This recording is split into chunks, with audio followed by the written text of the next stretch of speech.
Willie, mercy, baby. This is Shaska Willie. You're listening to Broken Kayfabe with Frankie Seabreeze and Ariel Bologna and Cheese Sandwich. They're like Coca-Cola. They're all over, baby, on whatever network that you find it on, baby.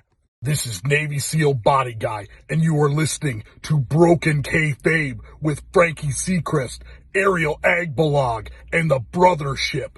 Now that half-wit, Shaska Willie, better not step on this, or I will step on him, Jack. This is Redneck Steve. You're listening to Broken Kayfabe with Ariel Agbalog, Frankie Seacrest. Flap their gums about anything that they want, putting some steak on it. Oh, hell yeah.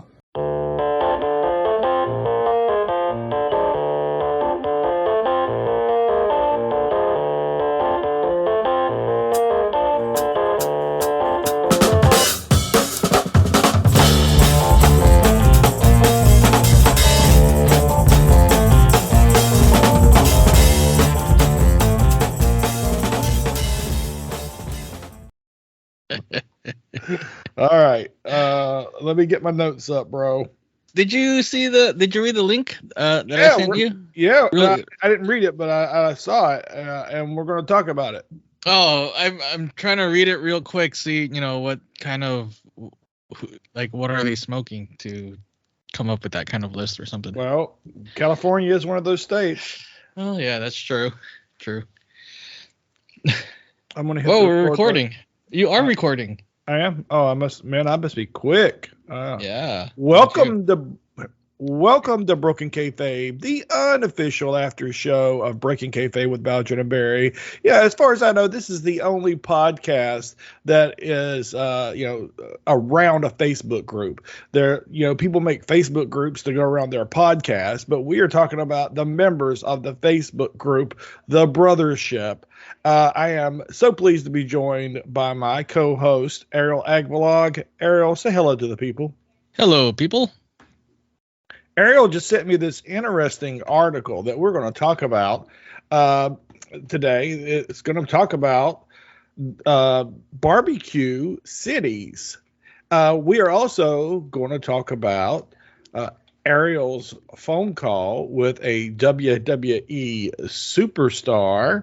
And we are also going to talk about tipping, as heard on the Breaking Kayfabe with Bowdrin and Barry podcast. And also we'll talk about Vision Quest. And I'm going to tell a story or two about how I almost died recently. And lastly, I'm saving the best for last, folks. You get to hear what some people have called a bait and switch. And I'm talking about part 2 of my conversation with the two doctors, Dr. Phillip Kahn and the honorary doctor, but a doctor nonetheless, Chris Spiker. Sounds exciting. I can't wait. Let's get started. Yeah, let's do. Why don't you tell me about your phone call with the WWE superstar first? Well, first of all, it was a video call. I should correct you on that. Oh yeah, please do. No, it was just a video call with. Okay, I'm talking like it's no big deal, but it was a big deal to me. With WWE superstar Bayley, and she is a San Jose native. She happens to be really good friends with some friends of mine. So, my friend. Well, okay, so my childhood friend is dating a friend of Bailey's, like a former schoolmate. They went to high school together. So I was invited to their house over the weekend for some barbecue and everything like that. And their other friend, who was actually best friends with Bailey, remember that I'm a wrestling fan, probably the only wrestling fan in that group. And she's like, "Oh, by the way, we invited Pamela to the barbecue, but she's working right now. I'm like, oh, okay. And then they're like, so you want us to call her just to say what's up? I'm like, okay. I didn't know. I didn't think of like they were actually gonna do it, but lo and behold, they did. And I was nervous. I wasn't expecting Bailey to call back because I figured she'd be on the road and she'd be busy. So when they finally got Bailey on the phone, or when she called back on video chat, my one friend, she was like, oh my God, you have to meet our friend Ariel. He stalks you on social media. I'm like, oh my God, don't say that. I was like really embarrassed. And then, yeah, turned the camera over to me. There she was. And she's like all smiles and appreciative of my fandom, of my fangirling, I guess. And I was like, I don't know what to say. I was like, big fan. I don't want to bother you. I know you're working. She says, yeah, I just finished working with Trish Stratus. See, I can't even talk right now. I'm kind of starstruck. So she said, yeah, I just got finished working with Trish. Can't even say that. And I was like, really? She said, yeah. I guess they were in Canada doing a house show, and they were doing, I guess, Raw in Toronto. So that upcoming Monday. Anyway, I was like, oh, okay, that's cool. Try to play it off like I'm not wanting to scream right, at that moment in excitement. And I was like, yeah, well, good luck and and yeah, I don't want to keep you, on the video chat too long because I know you're working and you're busy. She said, yeah, it's cool, And did she ask you any questions? No. Okay. God, no. I'm glad, because I wouldn't have answered. I can't even talk right now, let alone, answer any questions from Bailey. But she did tell my friend, I overheard, that she'll be back home next week. So I don't know if they're going to hang out or anything and whatever, but excuse me. Yeah, that was it. And I'm so stupid. I took like 3 double shots of tequila afterwards just to calm down. Lord have mercy. And I hate tequila. Oh, wow. Is it because tequila makes your clothes fall off? Oh, well, it doesn't take that much to get my clothes to fall off. I have another question here. Yeah, so sure. Did you tell her about our podcast? No, it was a very, very quick conversation. Ma'am, you said that you were a co-host on Broken Kayfabe, she would have hung up. She would have probably said, oh my gosh, when can you get me on? You know what? One of these days, because my friend told me that she and I, Bailey and I, don't live too far from each other. But one of these days when they have another get together and Bailey is around to hang out, then maybe I might have to call in sick from work if I'm working that night or whatever. But wow. Maybe, that would be really cool. That would. I was thinking about, asking her, but like I didn't want to come off as a complete weirdo. I was already awkward. Yep. I was stuttering, I was sweating, I was getting nervous, I was turning red. It was like weird. Yeah. And it doesn't. Women have that effect on people. Yeah. Especially like celebrity women. I don't know, wrestling women, whatever. But yeah, that was that. It was really quick. Hopefully, I get to speak to her again, and then probably talk about the podcast and talk about wrestling and talk about like this and that, but not try to be a total creep about it. So, yeah, that was it. That was like my little short video chat with Bailey. Very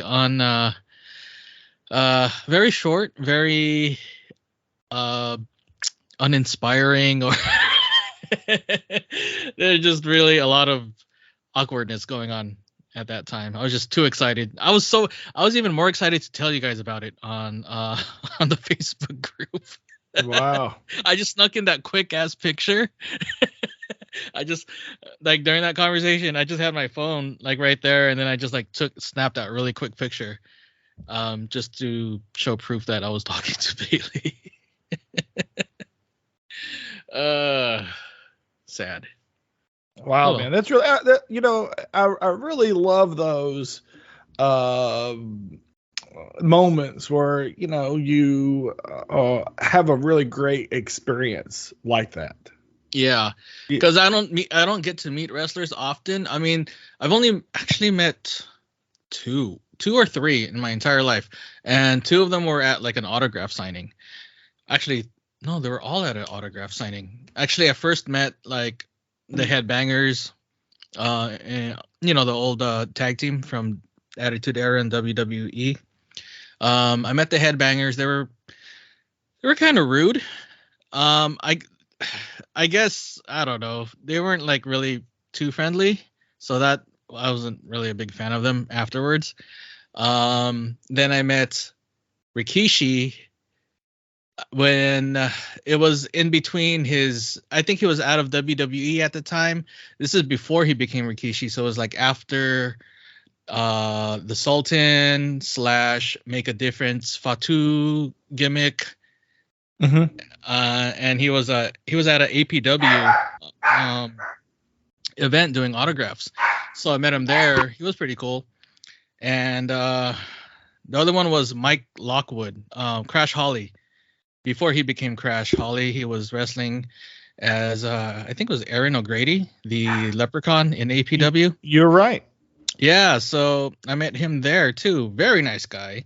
And those are the only three wrestlers I've actually met. And I mean, I did see Randy Orton at the mall before he became mega popular. He was doing autograph signings at the mall, but there was a line. I didn't want to bother, so I didn't really care. But yeah, that was pretty much it. So talking to Bailey was like, ooh, exciting. That's really cool, man. Yeah.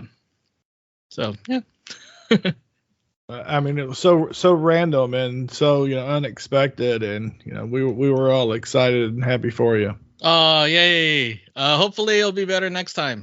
Like maybe an actual. Maybe she could cut a promo on you or something. I don't know. On me or on us, or record a voiceover like you have Matt do. Oh yeah. Oh, Matt Crowder. I love that Matt guy. Crowder. Yeah, I love. Hey, we should see if Matt will do a Bailey impersonation. Oh, how would that go? I don't know, but we'll see. We'll see what he can do. Yeah. We'll challenge him. We'll challenge him. I want to know if he could do an Andre the Giant one. Oh, that's good. That's good. Yeah. Yeah, I'll mention both of those as soon as we wrap up here. All right. So what else we got?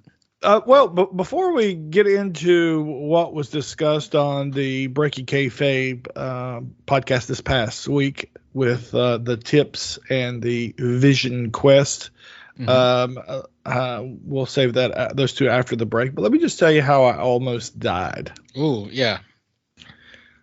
So, I talked about my health problems, right? Well, before we went up to Massachusetts, I went swimming with my son, and out here on the beach, we're on the Gulf, so it's not very deep until you get about 30 miles out. So I hear, and so, but I mean, it's not like very deep. When I say very deep, I mean it's only like with the tides, it depends, but 10, 15 feet deep. Right, which is still enough to drown you. Well, so out here, there's like a trough, right? You walk out and it will get over your head. But if you swim, 20 feet, there is a sandbar out there, and you can get out there and just wait around and hang out, right? So my son and my daughter, they both like to go out to the sandbar. And of course, my wife and I are a little apprehensive of it because you do have a period where water is over your head, right? Yeah. So I realized it wasn't too far. And when I say too far, I mean probably 15 feet that you'd have to swim. So my son and I, we went out there, and then it was time to come back.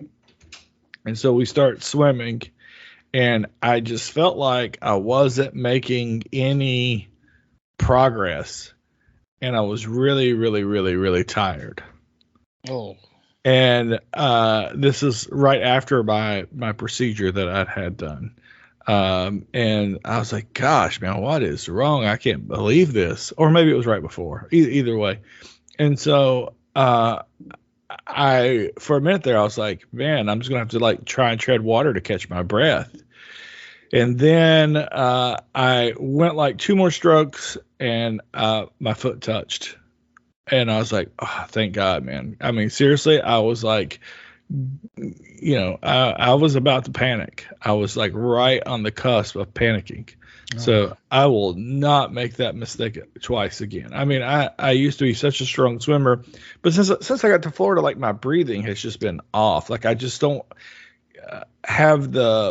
I can't catch my breath. I don't have the breathing stamina that I once had. So that was one time.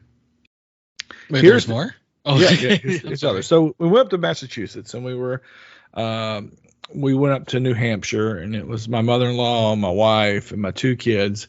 And we were at this place called Jackson Falls, and we were walking out, and it was really cool. And it wasn't a whole lot of water that was coming. And it would make these little pools, but it was a lot of rock, right, with water like running through it. So me and my kids, we start walking around, and my wife and my mother-in-law are just hanging back. And me and the kids get to this place where there's a drop off. I don't know how big it was, 15, 20, 30 feet, because we couldn't see over the edge. So I said, all right, well, let's go over to the side. And my intentions were to get over to the bank and walk around so we could see this big waterfall. So I took a picture of my kids up on this hill, and like on this rock, and you could see the mountains behind them. It was a real pretty picture, and and it looked like they're just hanging out on this cliff. And so we start to go over to the side, and then we get to this part where there's this water that's running, and it pulls up about 3.5 feet deep. It was over waist deep, right?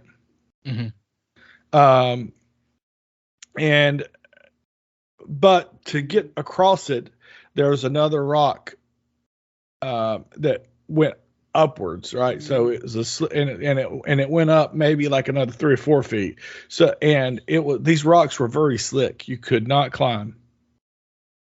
And so I took my son, I pushed him up, took my daughter, she got up, and now it was my turn, right? And so I jumped up on the rock, tried to grip a finger hold, and could not.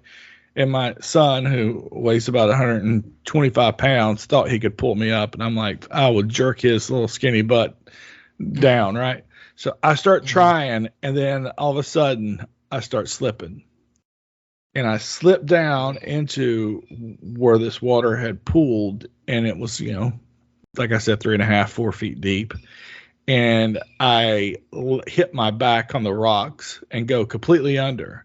Well, that water that is in that pool drains off, and it goes downward. And then about 4 feet from where I was standing was the cliff. And so I slipped, land on my back, and then I stood up. And when I stood up, I was like maybe 2 feet from the edge. Wow. Yeah, it was pretty crazy. So I went back, and my daughter was freaking out, and I went back the way that I was, and I just went back up, the stream, and then crossed over another place, and then we were fine. We had to wait for her to calm down. She was freaking out. So the lesson that I learned on these 2 events is 2 things. One, damn, I'm getting old. And 3, like, mortality is just so fragile. It's so easy. Those two things I legitimately could have died, and that's in the last month. Yeah. Ugh, scary. Don't do stuff like that anymore. I don't know what to say. I mean, it's very scary, but like, I don't know. I mean, probably just stay away from stuff. I don't know. I don't know what to tell you, but that's crazy.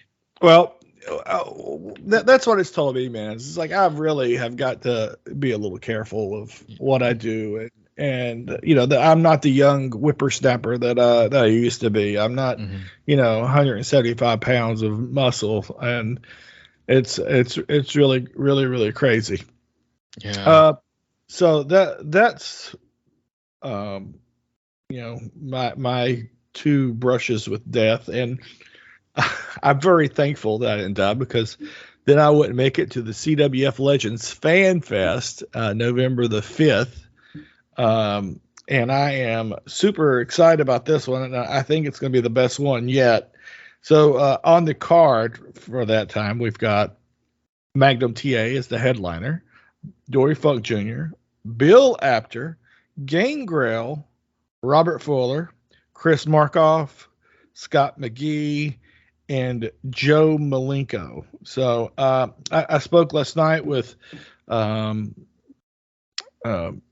Merriweather, Michael Herrick, and Jason D'Agostino, and we talked a little bit about the Fan Fest. We talked a lot about fast food. But, man, I know a lot of the people are getting ready and getting excited for the Fan Fest, and I just want to tell everyone, if you haven't bought your tickets yet, please go on and do that. Just go to eventbrite.com and search CWF Legends Fan Fest, and you can buy them there. I have bought our tickets, and we're set. Also, bought the ticket for Michael Vogari, who's going to be our guest, and maybe by this time we can announce that we bring in another person, but we are at $580 for the donations. So if you want to contribute 5, 10, 15, 20, 2,500, $200, please do. There's 2,100 members in the group, and if everybody kicked in just $1, we could bring 2 people. So we don't need a whole lot. It's $1,000 is what it costs us to bring a person every year. So we're very, very grateful and thankful to be able to help people out. But we also want as many of the brother shippers to get there as possible. Awesome. I want to add that might have been the greatest segue in podcast history. You talked about death, and then you went straight to talking about the CWF Legends Fan Fest. Wow, I was like more impressed with that segue. That was awesome. But yes, like Frankie said, if you have some I'm sorry, I'm still tripping over that segue. It was really cool, but yeah, if you can donate, I'm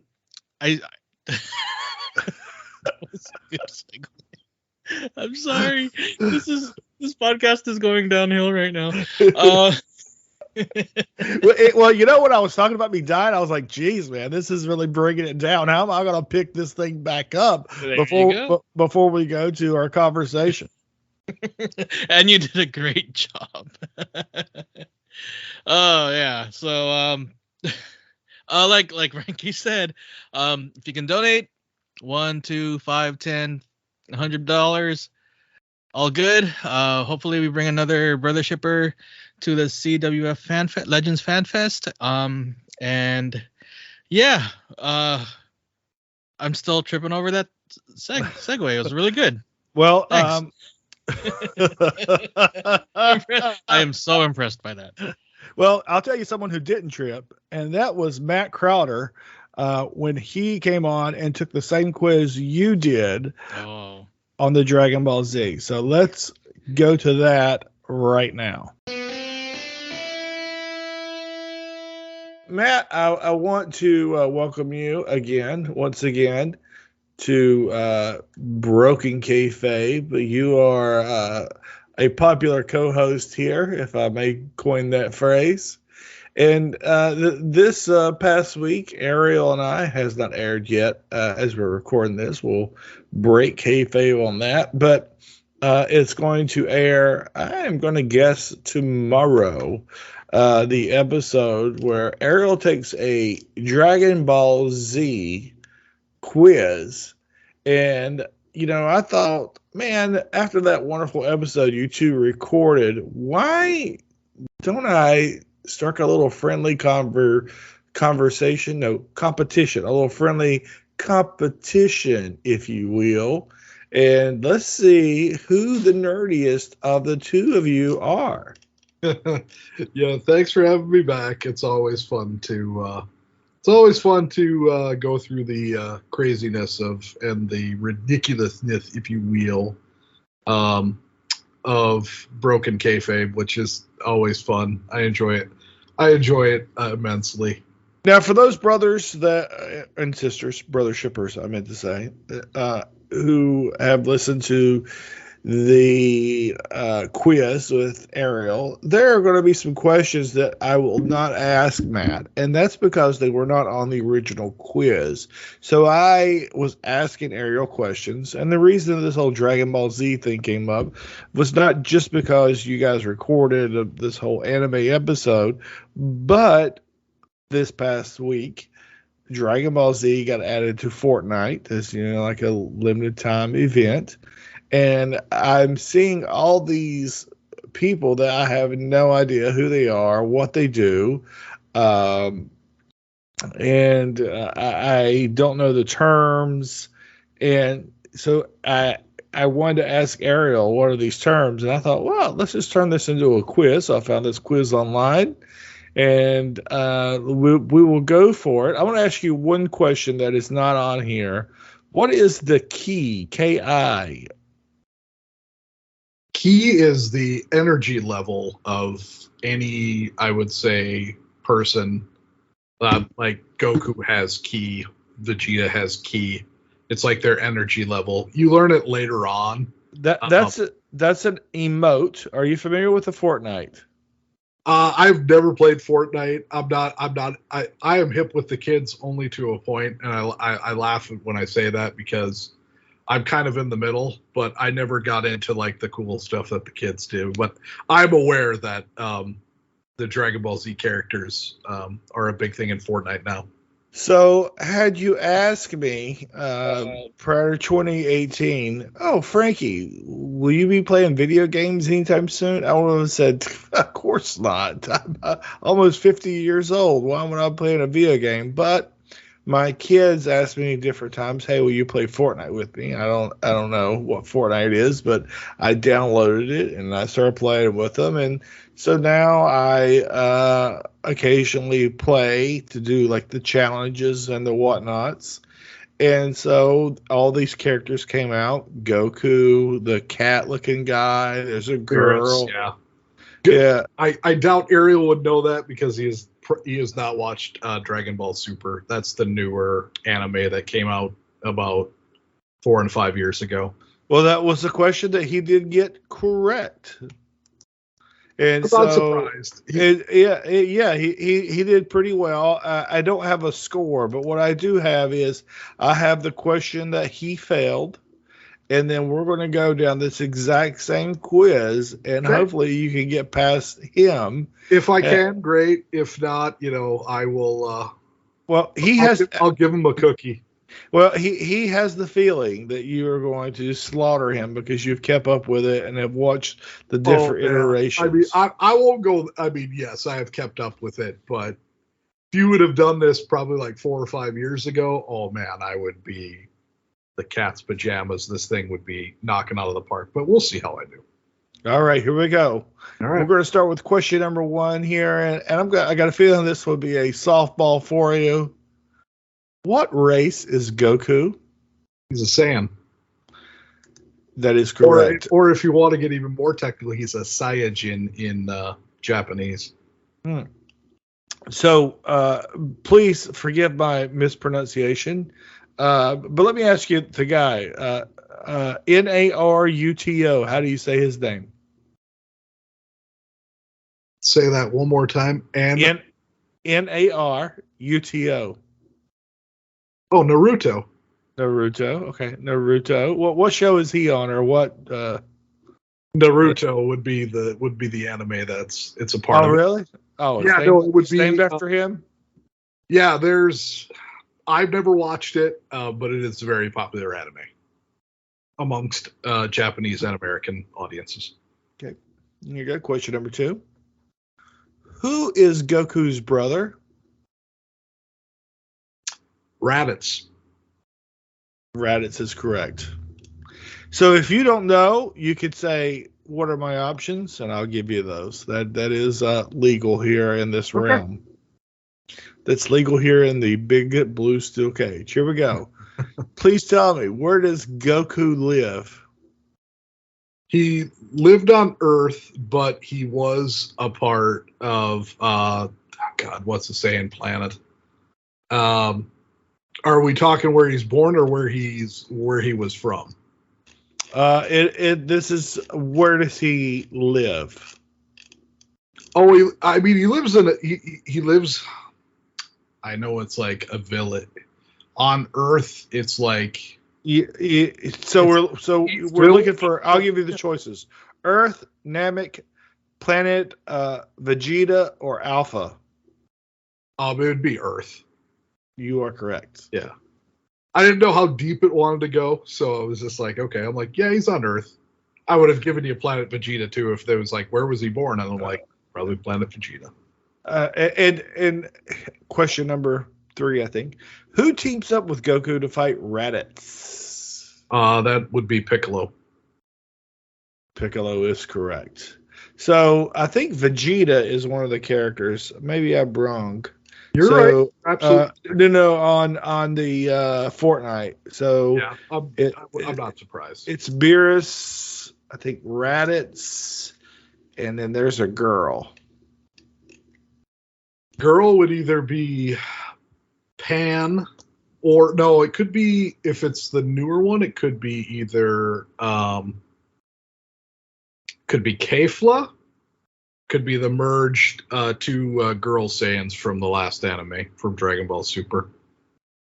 I'm going to tell you exactly who it is. I'm going to look it up. Son Goku, Vegeta. Oh, Bulma and Beerus. Okay, Bulma. Okay, that was going to be. I didn't know if it was an actual fighter. I mean, Bulma is the brains of the group. She's pretty much. She finds Goku in the original anime. She finds him? Yeah, so it's like the second. It's probably within like the first or second episode where teenage Bulma finds Goku in the wilderness because she's searching for the Dragon Balls. Do the Dragon Balls have different stars on them? Yes, that is correct. They go 1 through 7. So there's 7 Dragon Balls in all. And what's the point of the Dragon Balls? So essentially, how it was when you first got to know the Dragon Balls is you collect all 7 and then you can wish for anything that you want. So the first saga essentially goes with Bulma joining forces with Goku to get all 7 Dragon Balls, but Bulma wants like the perfect, most obedient boyfriend, and then we find out throughout early on that Emperor Pilaf is looking for the Dragon Balls as well, and he wants to essentially rule the world like any villain does, and that's like the first saga. And then the Dragon Balls are pretty much a constant through the Dragon Ball anime and the Dragon Ball Z anime. And now Dragon Ball Super, they have these Super Dragon Balls, which are essentially the Dragon Balls are as big as planets. So that's kind of where you go. Well, how does one find a Dragon Ball? Well, do you look underneath the dragon tail? Radar, which Bulma does make, Yeah, it's a Dragon Radar. Yeah, I'm gonna nerd the fuck out of you right now, and I'm waiting for our numbers to go in the. Hey, hold on. Let me get my joke in. Do you find the Dragon Balls underneath the Dragon Tail? Well, you if Rick Nathan were on this episode, he'd be like, Matt's balls are where they are anyway. So I'm like, all right, for Rick. So where do the Dragon Balls? Where are they? Where? How do you find them? So once you find them all and you make your wish, they all turn to regular stones for 1 year, and then eventually, after the year is up, they turn back in. So they're scattered all over Earth. And then Bulma built a Dragon Radar in order for Goku to find them. And Goku and his friends find them, like, you know, a pretty decent amount of times throughout the anime. Just at Dragon Ball Z. And, you know, they bring people back to life. They, you know, wish for a bunch of stuff over time. So there's Earth's Dragon Balls, there's Namekian Dragon Balls. I could go on, but I'll leave it there. Do they look the same or they look different? Namekian Dragon Balls are a little bit bigger, not by much. Oh, like Matt Crowder's. Exactly. It's like I'm bouncing on them right now, brother. Okay. The next question: who is Goku's eldest son? That would be Gohan. Correct. Who does Goku train with in the other world before fighting the Saiyans? He would. Well, there's Gregory and there's Bubbles, and King Kai is where he receives his training. So that's all three of who trains him. But I'm assuming it's looking for King Kai. Correct. What path leads to King Kai's house? Snake Way. Correct. People who spend their lives fighting for good get to keep their bodies when they go to the other world. That's why Goku isn't turned into a spirit when Raditz kills him.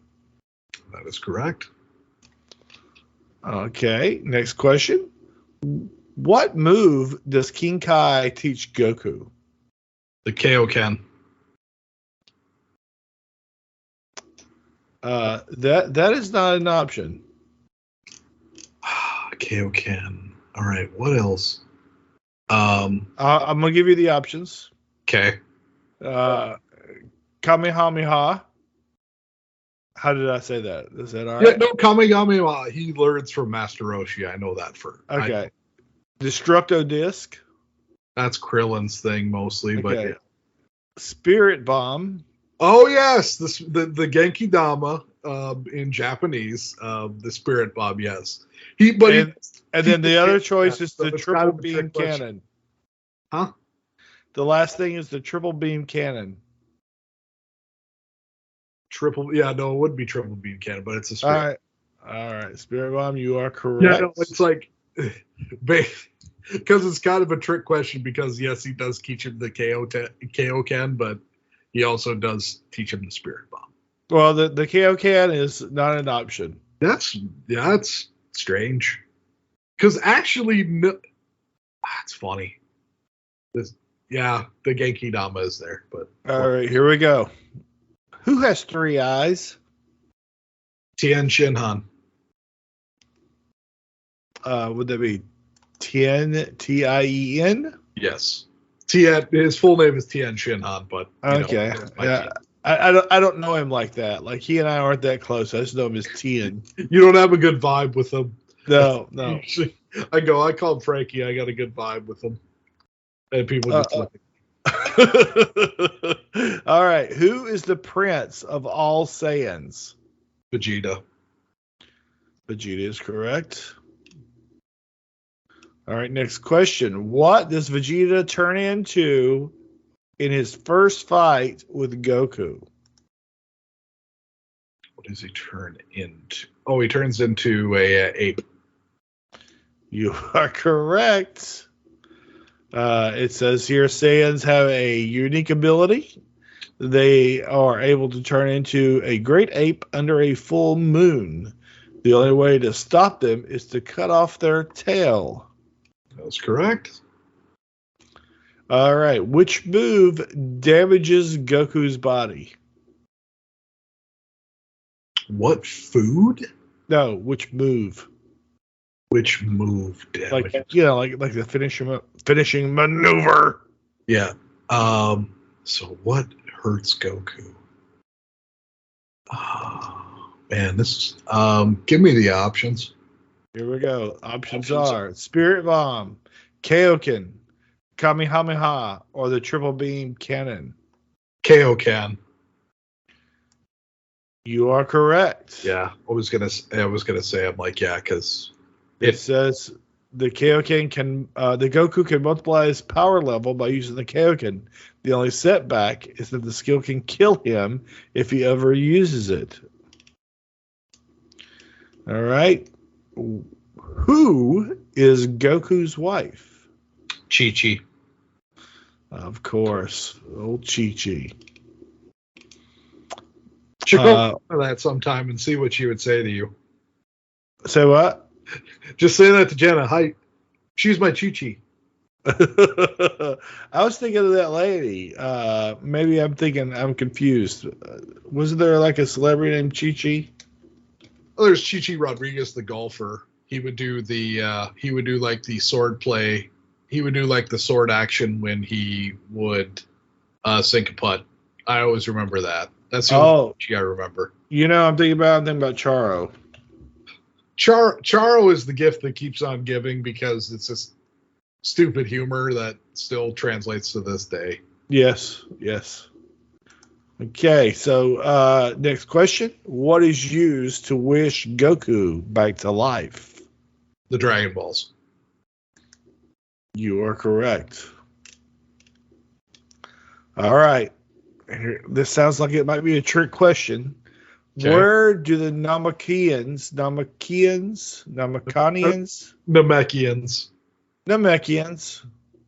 do the Namekians live? Planet Namek. You are correct. Who destroyed planet Vegeta? Frieza. Frieza is correct. You're doing great. Who created the Dragon Balls on Namek? Oh, one of the Guru, the eldest Namek. Grand Elder Guru, you say? Yeah. Correct. Next question. How many forms does Frieza have? I believe it's 3.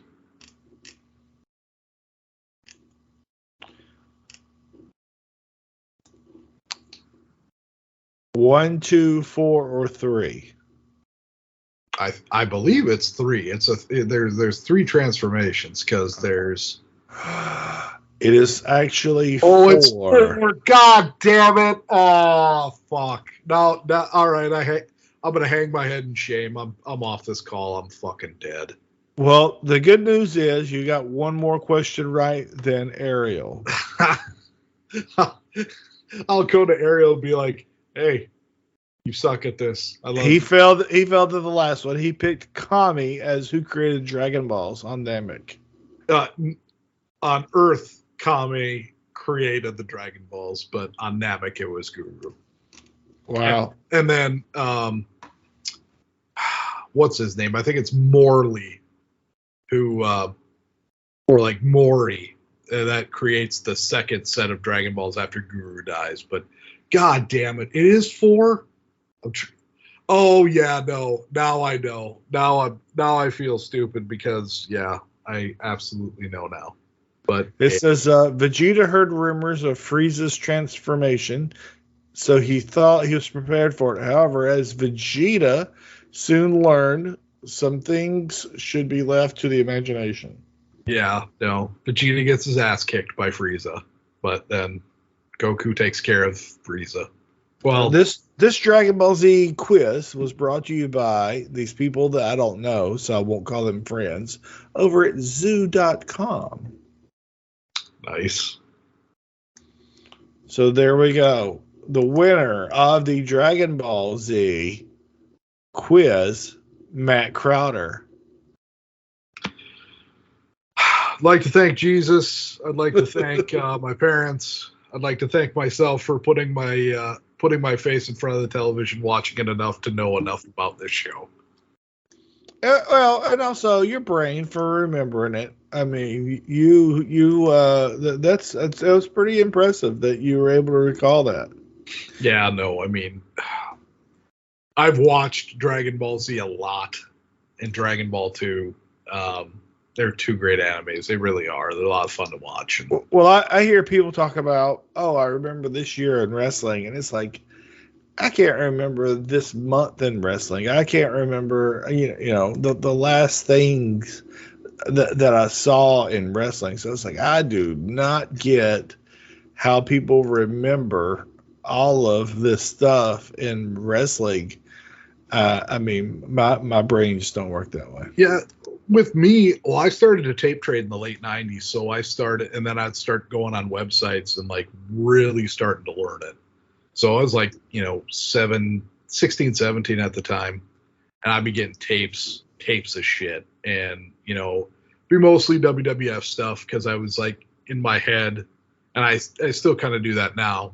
But I wanted like a visual history of like the WWF, WCW, ECW, stuff like that. And it has branched out much more so in the podcasts I've listened to, 605, Jeff and Barry's show, things like that. And it's always good to go back, and I'll always go back and I'll recall dates like that. And I'm lucky I have a fairly decent memory, but at the same time, it's just you get entrenched in it.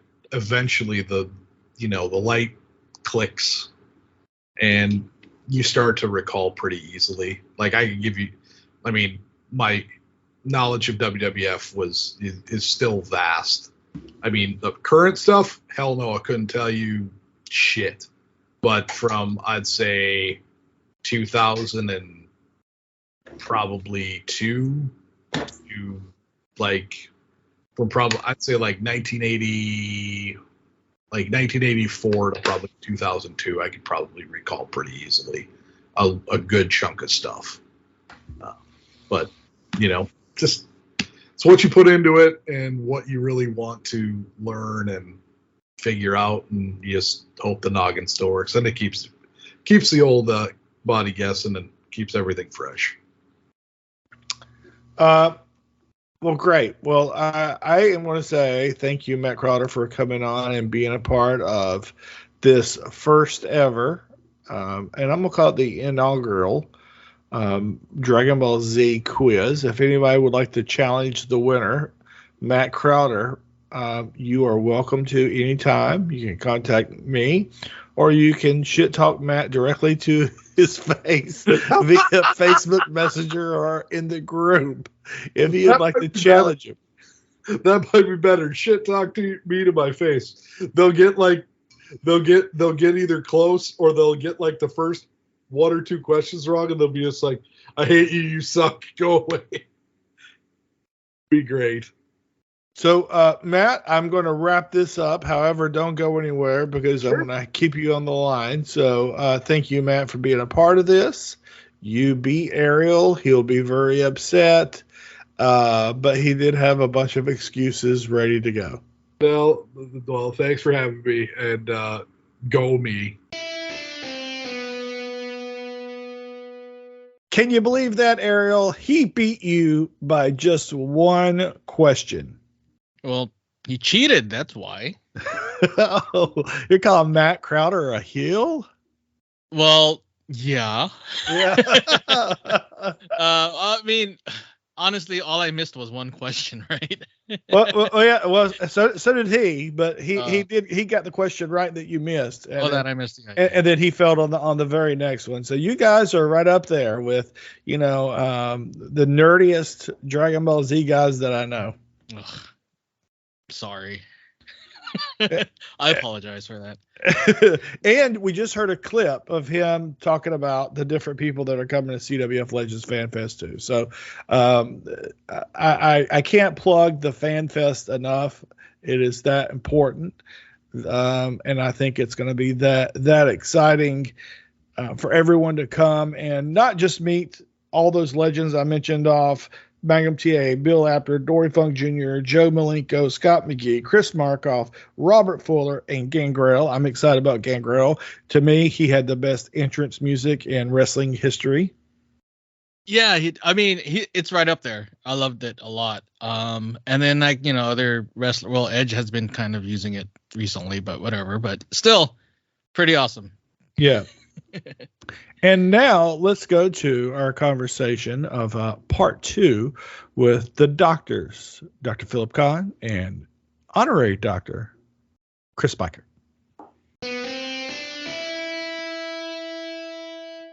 So Phil, tell us about the Crockett Cup that you went to. Was it sort of a convention? It was kind of a convention. I didn't go to the show that night because it was sort of a convention similar to what we had. It was sort of a VIP meet and greet. I guess it was 150 to 200 folks. And it was really kind of similar in a way to what they had set up at the Fanfest that we normally have in Florida, where you had your individual tables and you got an autograph with it. There was not really anything to purchase, and you got to have like a picture with the Crockett Cup. And I guess the only awkward interaction was that Billy Corgan has this foremost great, nice person, but he didn't. This was before COVID. He didn't really like touching people. He was a fist pounder type guy and everything like that. But everybody else was really personal. Nick Aldis was really nice. That was before what's the girl that they have now in the NWA? Camille? Married Camille? Yeah, Camille. Yeah. And she grew up in North Carolina and everything. So Elon, right? No, not yeah, Elon. It was Campbell. Campbell. Yeah. I think she played softball at Campbell. Yeah. And we had that whole crew. And then I think the people that were there was Nikita and Magnum, which was awesome. And then you had the rock and roll, and you had the full Midnight Express. Cornette was still doing things, and Tommy Young was there, and Medusa was there. So it was a really, really, it was a cool experience. Wow. Yeah. And they did they did little various kind of like question and answer sections during the whole time. And it was a nice time. It was kind of a good way to kind of wet my toes in it for the first time. And then I was technically off the radar and probably shouldn't have left, but I was technically on call the whole day. So, I reserved the right to have to run back to the beach 4 hours later, to be able to see patients. But luckily I crossed my fingers and nothing came up in the meantime. I'm just sitting here looking at the card for the show. The Briscoes faced the Rock and Rolls in a first round up in that show. Holy shit. It was incredible. And yeah, the only the negative about it was that some of the people in the show, the Briscoes were not at the meet and greet. Nick Aldis was there with the title. The Briscoes weren't at the meet and greet. Marty Squirrel was not at the meet and greet, but everybody else was. Like, what's his name? God, Flip Wilson, or not Flip? Flip Gordon.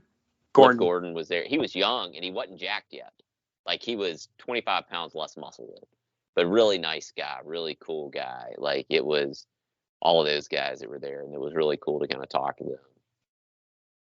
But you didn't know anybody. So it's not like when we're all there standing in line, that's the beauty of it. Even if there's a little line with Steve Kern taking time to talk to everybody, I can sit there and talk to Eric Chelminsky for 30 minutes about music while we're waiting in line.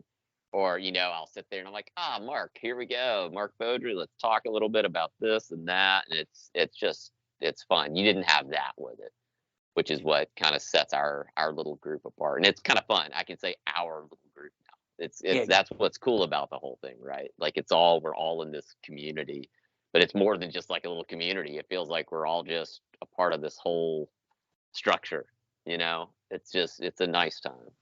I plug it so much, I get so excited about it, and it sounds almost like it's artificial, but it's really not, man. It's just a fun time.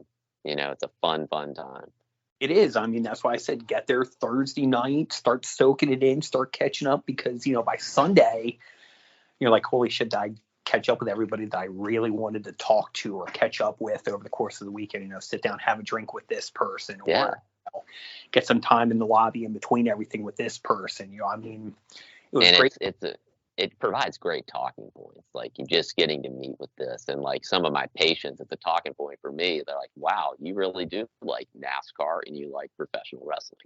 And we can say professional wrestling now, I guess, now that Triple H says we can say it again.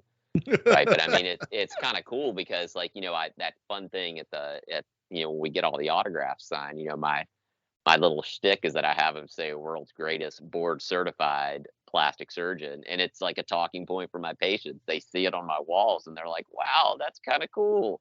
You got these guys sitting, and they see the pictures and everything with these guys. And it provides such a great talking point for me. Like, it's just exciting. Like, it's just, regardless of that, I don't do it to appease my patients, but it's exciting.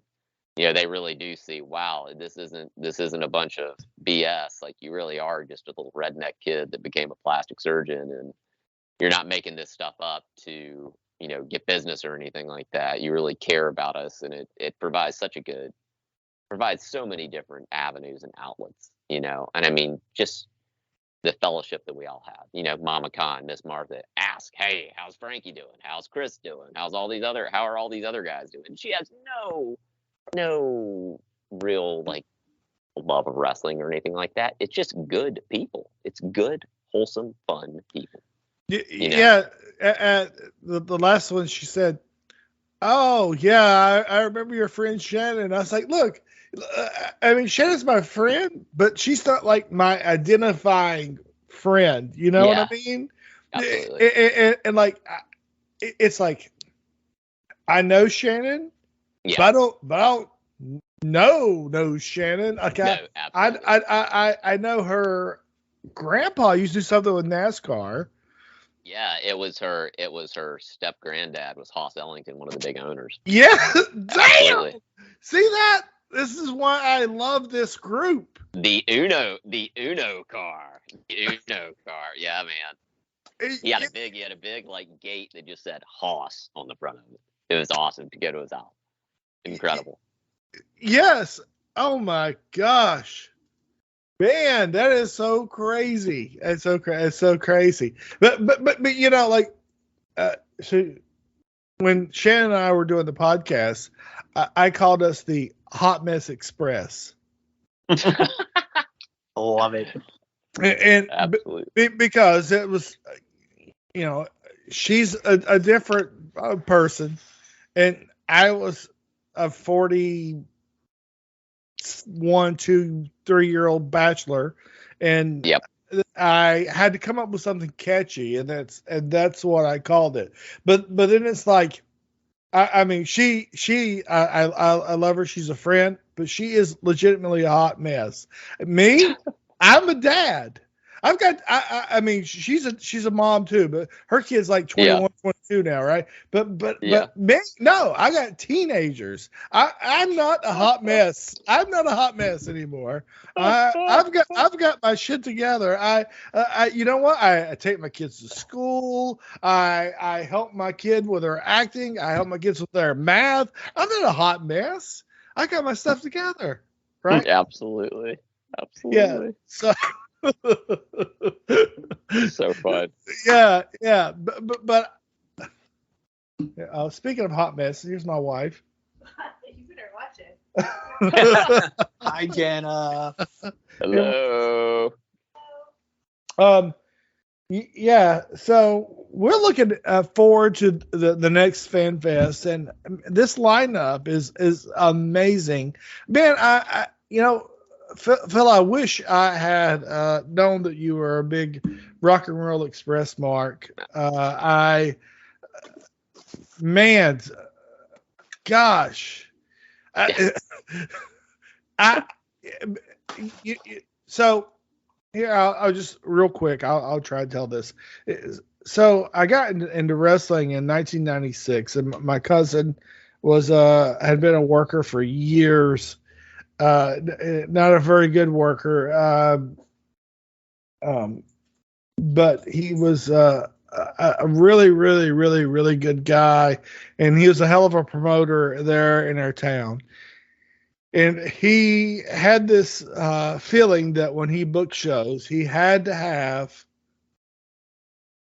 a star or a women's match or man versus woman or a woman versus midget, or he had to have some gimmick to get people in. And he used to book Ricky Morton on the regular. Oh my gosh. So Ricky Morton and I probably have done, I'm going to say 24 shows together, or a dozen shows, or 18 shows. And when I met him at the Fanfest, I really want to talk to him, but he was in working mode. Yeah. And man, it really disappointed me.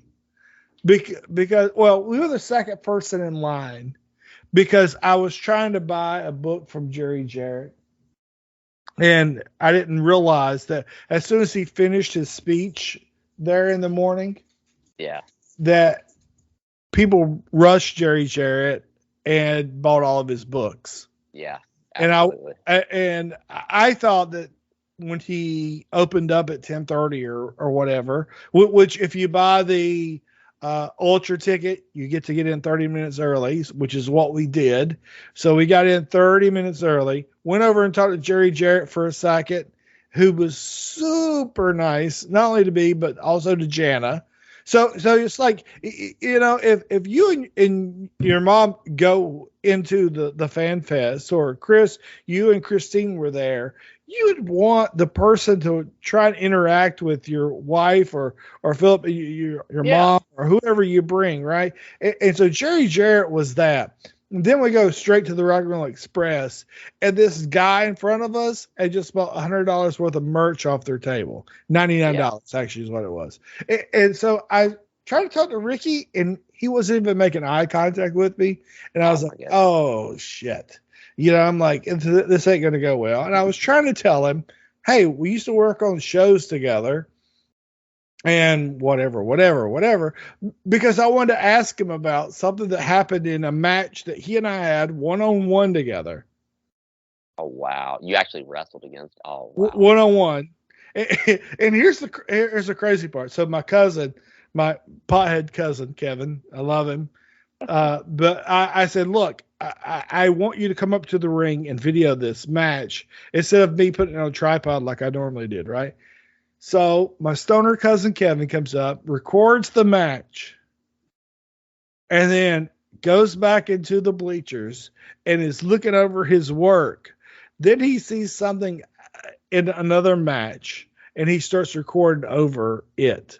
So like I have my entrance with me and Ricky Morton, and then it cuts off.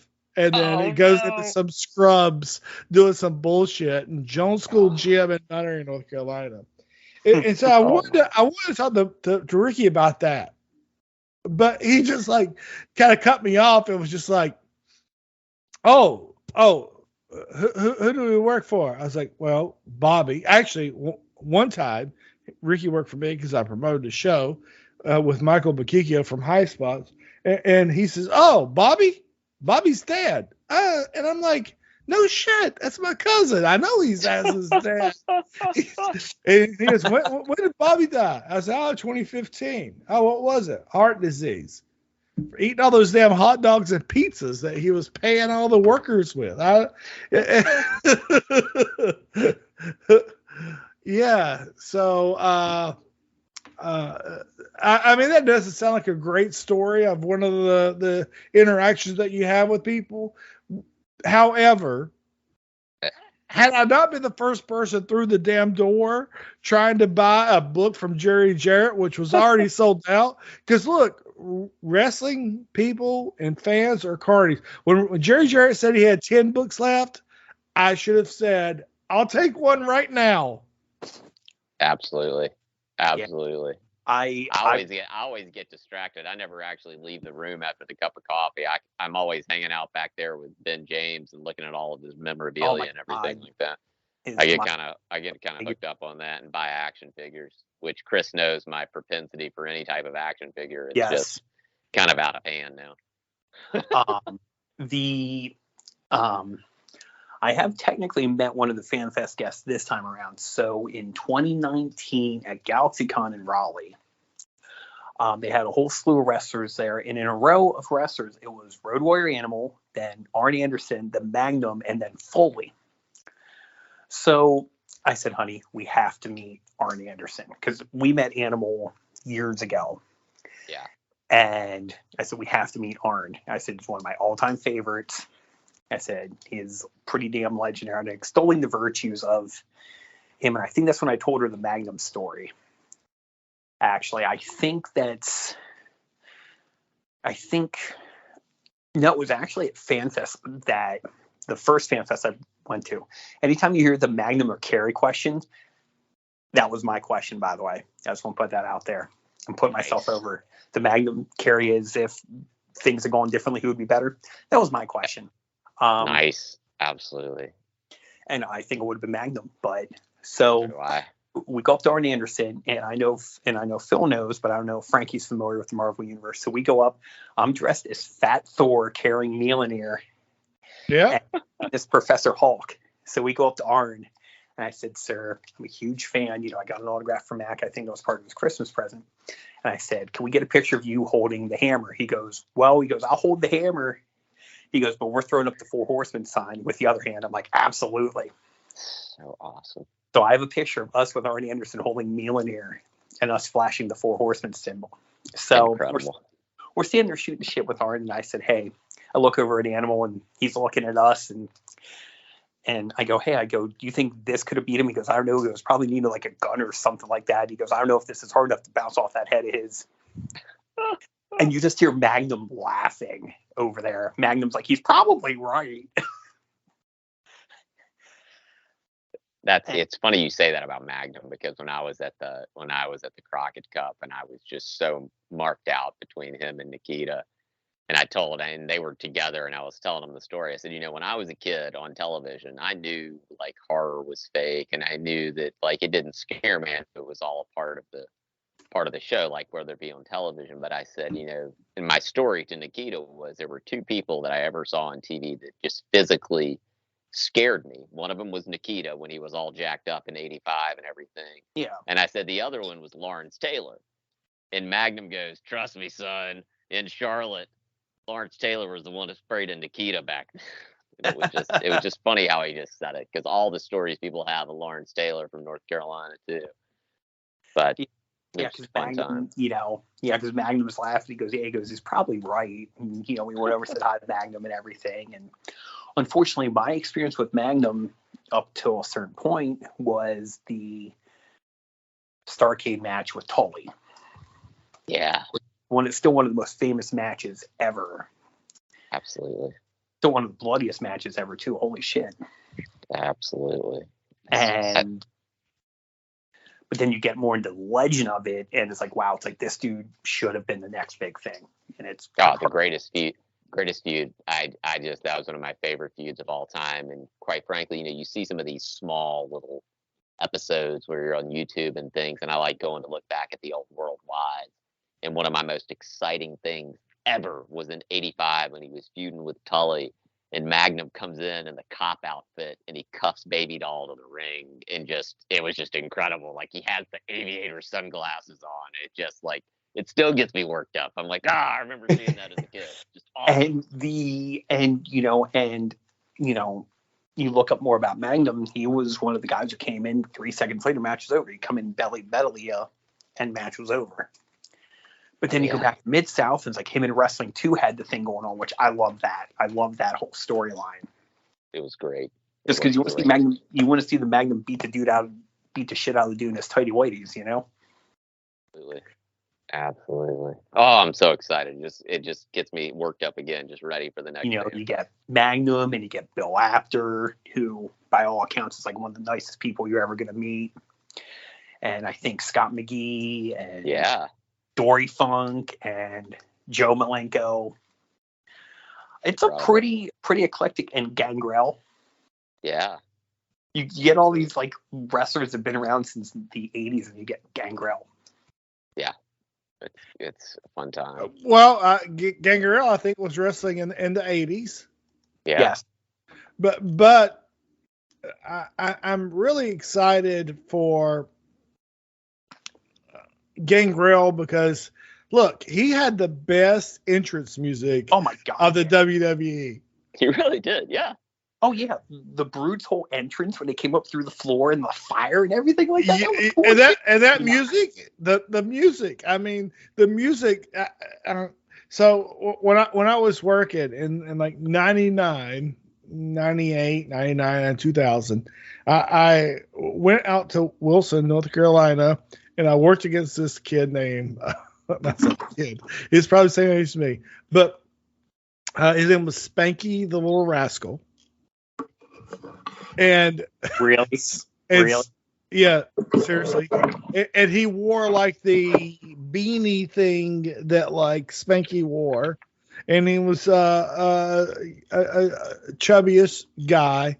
And he was the promoter was Henry Dean. So anybody that's listening to me going, oh, Frankie's full of shit. Look up Henry Dean, the promoter. Look up Wilson, North Carolina Wrestling, and you'll probably find the results of it. And Spanky used to come out to the Gangrel's theme. And it used to drive me freaking crazy. But he and I, we had some decent matches. And so one of the matches, it was supposed to be on like a Saturday, and Mick Foley was coming. And something happened to where Mick couldn't come. Now, this is the time, and you nerds, and I say that loving and endearingly, that should know this. When was the WrestleMania where Mick Foley was going to be the referee?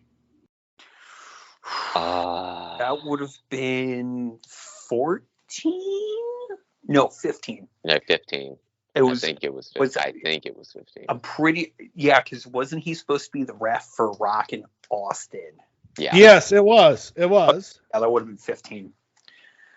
Again, yes, I somehow managed to marry a beautiful, intelligent woman, yet pulling these random facts out of my asshole like this. Right.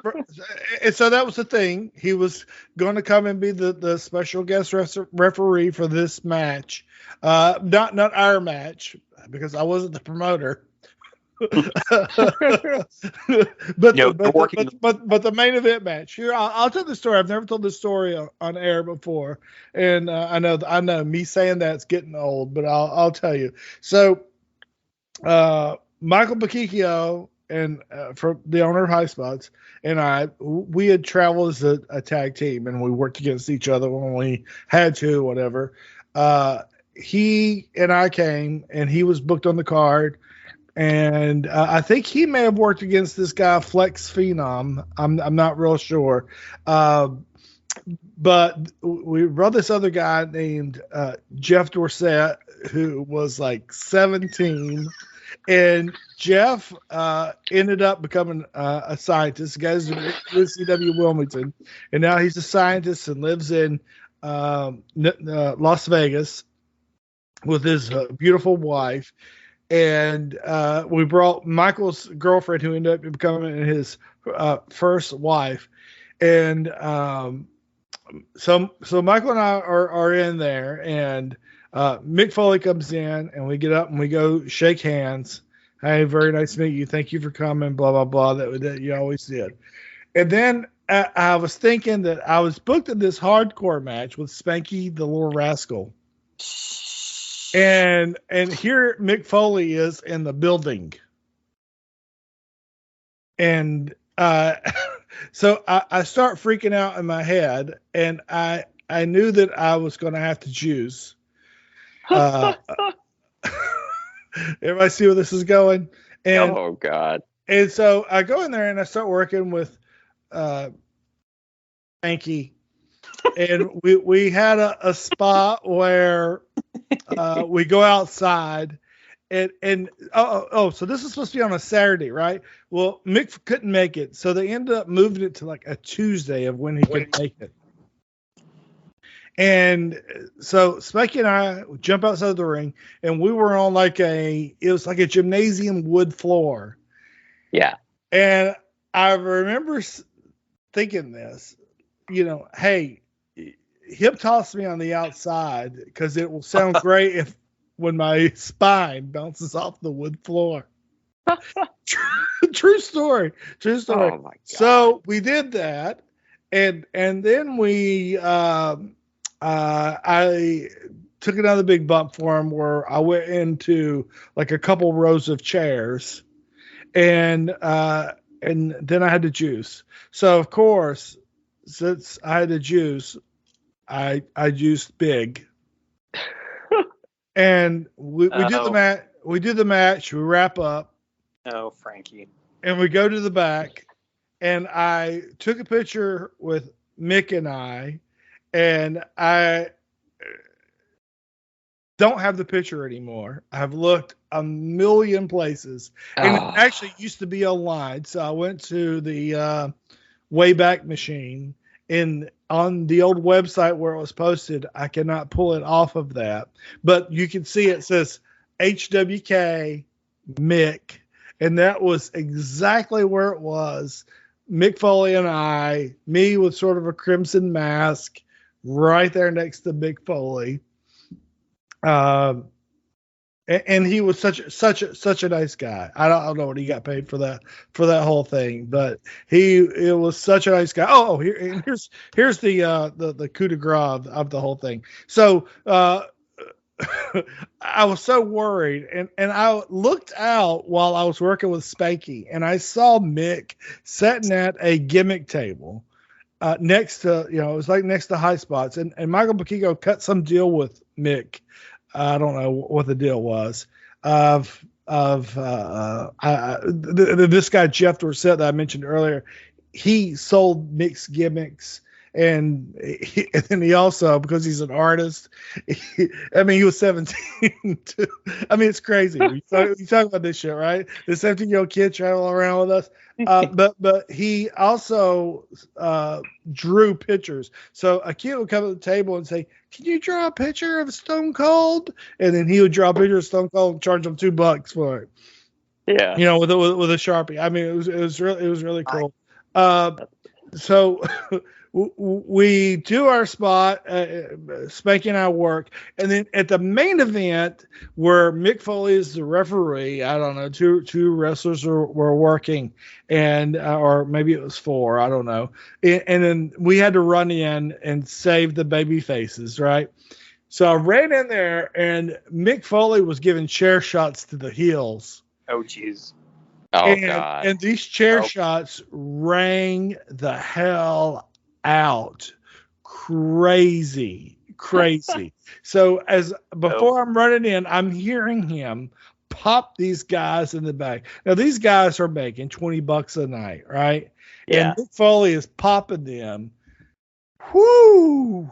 And so I get in the ring, I bump somebody, and I said, "Oh shit, he don't know me from Adam, and he's gonna think that I am a heel." I have that look, and I have a tendency to be a heel, I guess. And so I was like, "Oh my gosh, I hope you don't hit me with that damn chair." And I said, "What can I do?" So I looked at the crowd instead of looking at him, and I start clapping my hands like, "Woo! Yeah, let's go! Yeah, woo!" I'm trying to be the biggest baby face that I possibly can. And so that he don't hit me with that damn chair. Did he hit you with the chair? No, he but he made this eye contact with me. He had his Mankind mask on and Oh my his God. spray painted referee shirt with a tie. Oh And wow. he was doing the Mankind walk or Cactus Jack walk kind of sideways. Yeah. Holy crap, man. I'm telling you, he was popping those guys. And I'll say the name. You guys can look it up. Johnny Dollar was one of the guys that he hit with the chair. And I'm telling you, these were not gimmick chairs. We did, this is 99, 2000. Yeah. No, it's 98, 99. Definitely not 2000. We did not gimmick shit. It was a chair from some gymnasium, Wilson, North Carolina. He hit the shit out of those guys, and I'm telling you, there was nothing gimmick. He hit them so damn hard, like their livers and their pancreas were clapping. It was horrendous. Oh gosh. So I want to take it back to the idea that you bladed for a guy dressed like a little rascal. I'm still stuck on that, by the way. And I hope one of his finishing moves was called the Smolioli. I'm really hoping that was one of the end results of that. So I'm imagining, again, you as you are right now, just bleeding, and this guy dressed like Spanky from the Rascals chasing you with a steel chair. That may haunt my dreams tonight. I think it will mine as well. Yes. Secondly, I mean, Foley is the man. Mick Foley might actually be Christine's favorite wrestler. So, and what a nice guy. Oh, you know, when I met Demolition, what I said to them was, thank you guys for being such nice guys in the wrestling business. Yeah. So, I mean, they are. I mean, I've heard nothing but great things about him. Foley, I can tell you the tale of two Foleys. So the first time Mac and I met Mick, Mick was sitting there at a table in Lancaster, Pennsylvania, and he's just looking kind of, morose, signing everything like that. So Dad goes, Mick doesn't look, that happy. I'm like, let's get up there and see what it's doing. I'm excited to meet him because it's Mick fucking Foley. So, so we get up there and I go, Mick, how you doing? He's like, fine, guys. I said, I really enjoyed your gigs on E Street Radio, because Mick Foley's a huge Springsteen fan and they do guest DJ spots. And he was on a guest DJ spot the one day. He's actually done a couple of them. Once his face lit up and he just started actively talking. He goes, no, that's really great. He goes, thank you. He goes, everybody's talking to me about throwing off the hell in the show. He goes, I get to talk about Springsteen now. So we're talking to Mick Foley about Bruce Springsteen. Wow. I have a signed photo of Mick Foley that says, to Chris, you ain't a beauty, but hey, you're all right. Mick Foley. Wow. I have a Mick Foley signed photo with a Bruce Springsteen lyric. I'm like, that's like my world. That's incredible. Yeah, that's real cool. Yeah. And, but again, his demeanor changed once we talked to him about something different. Like he lit up a kid just talking about Bruce Springsteen.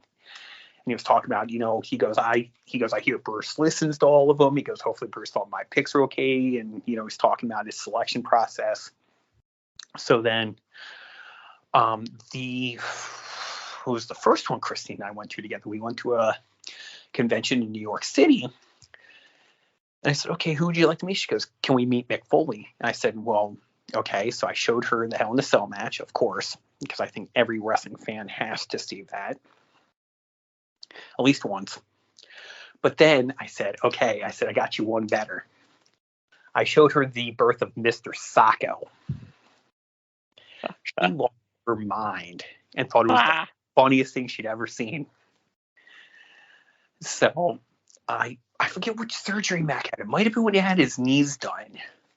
But he got his own, she put a Mr. Sacco on, and he got a visit from Mr. Sacco when he was in the hospital because Christine thought it was the funniest thing ever. That's awesome. That is so cool.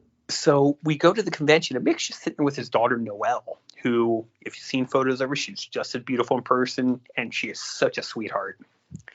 So we're sitting there, and I'm like, Mick, I said, my girlfriend's first, con. He goes, welcome and everything like that. I said, yes, and we've, been around the Hershey area. He goes, that's really cool. He goes, guys go to the parks. We ended up talking to them about Hershey Park. Thing that Christine goes, she goes, I really love Mr. Sacco. He goes, I'm more identified for that than anything else I've ever done in my career. I said, oh no, I've showed her plenty of other things you've done in your career. I said, I've been a fan since the old Cactus Jack days. And he goes, yeah, I get no more for pulling a tube sock out of my pants than I did anything else I've ever done. Oh my God. But yeah, he's probably Christine's all-time favorite. Still debating her getting the wanted Dead or Alive Cactus Jack shirt. Oh yeah. I'm like, here, wear this. Classic. We have to cut the sleeves off. Yes. Because that was my Cactus Jack is one of my all-time favorite gimmicks. Very true. Oh. Great one. Yeah, fully. But no. If we leave with anything else, the idea of Frankie being chased by Spanky from Little Rascals. That's it. That's burned in my mind for the next year. Had Frankie thought ahead of it, he could have came out dressed like Butcher Loim from the Little Rascals and really messed with Spanky. Absolutely. Yeah, but I was way too into my gimmick.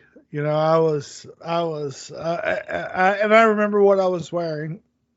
I was wearing a white singlet, black pants, black tights that Matt Hardy made me. He made me a black pair with silver stars and a singlet, and then a pair of pants, and then he made me a white pair with the same thing.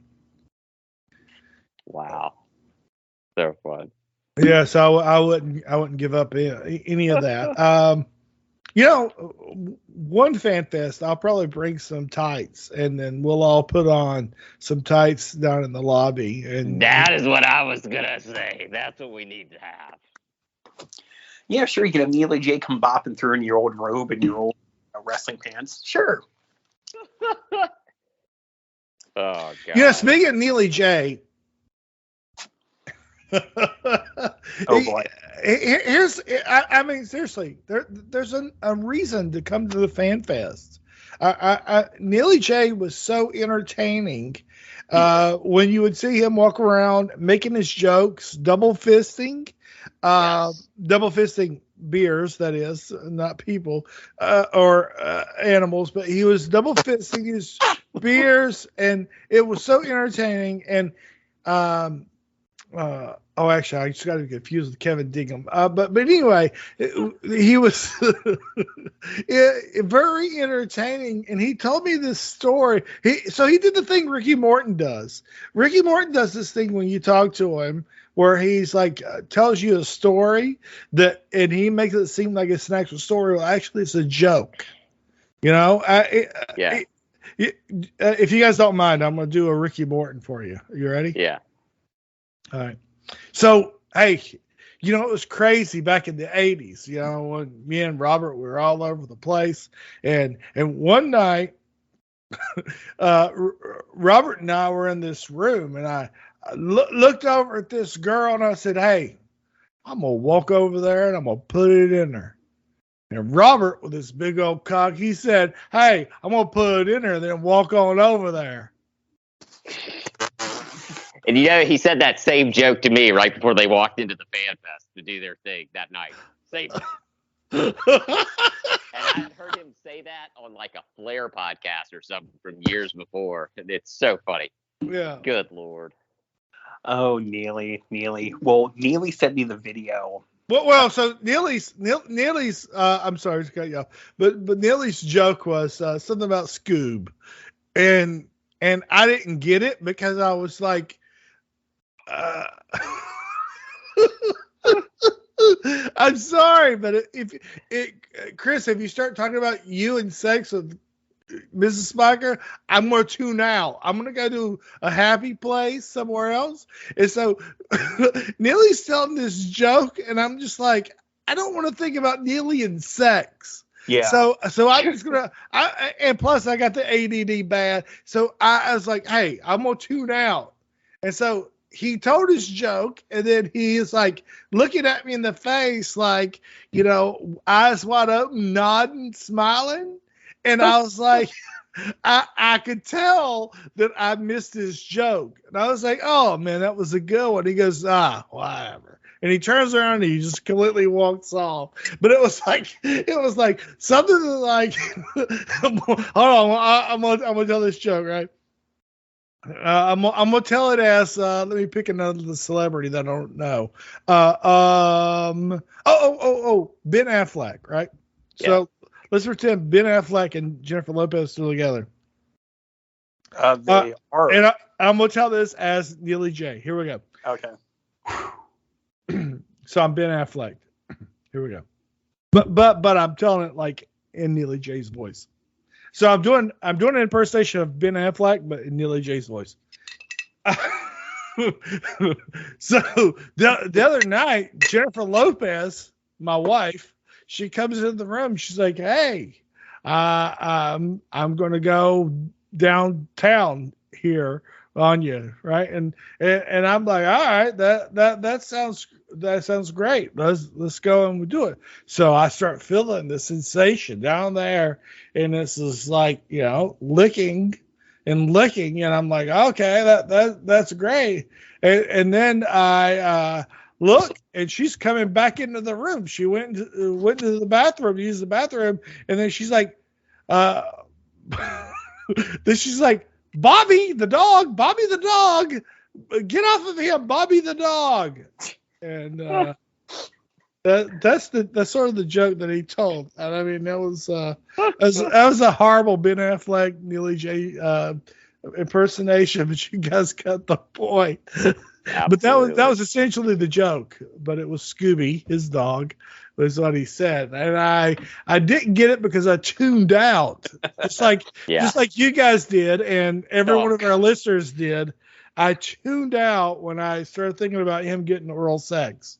Oh, good God. There are two Neely J stories I can tell, and I tell him with all the love in the world for this man because he's a nice man. The first one, well, I'll do them in reverse chronological order. Neely's contribution to the Spiker's Not Here, but I wish he was story from this past Fanfest was, he's like, hey, he goes, I'm drunk. He goes, I'm going to go into the bathroom and scare whoever's in here. So he walks in, he just starts singing Glory Days. And the only person in the bathroom is Kevin Dingham. He's like, oh, okay.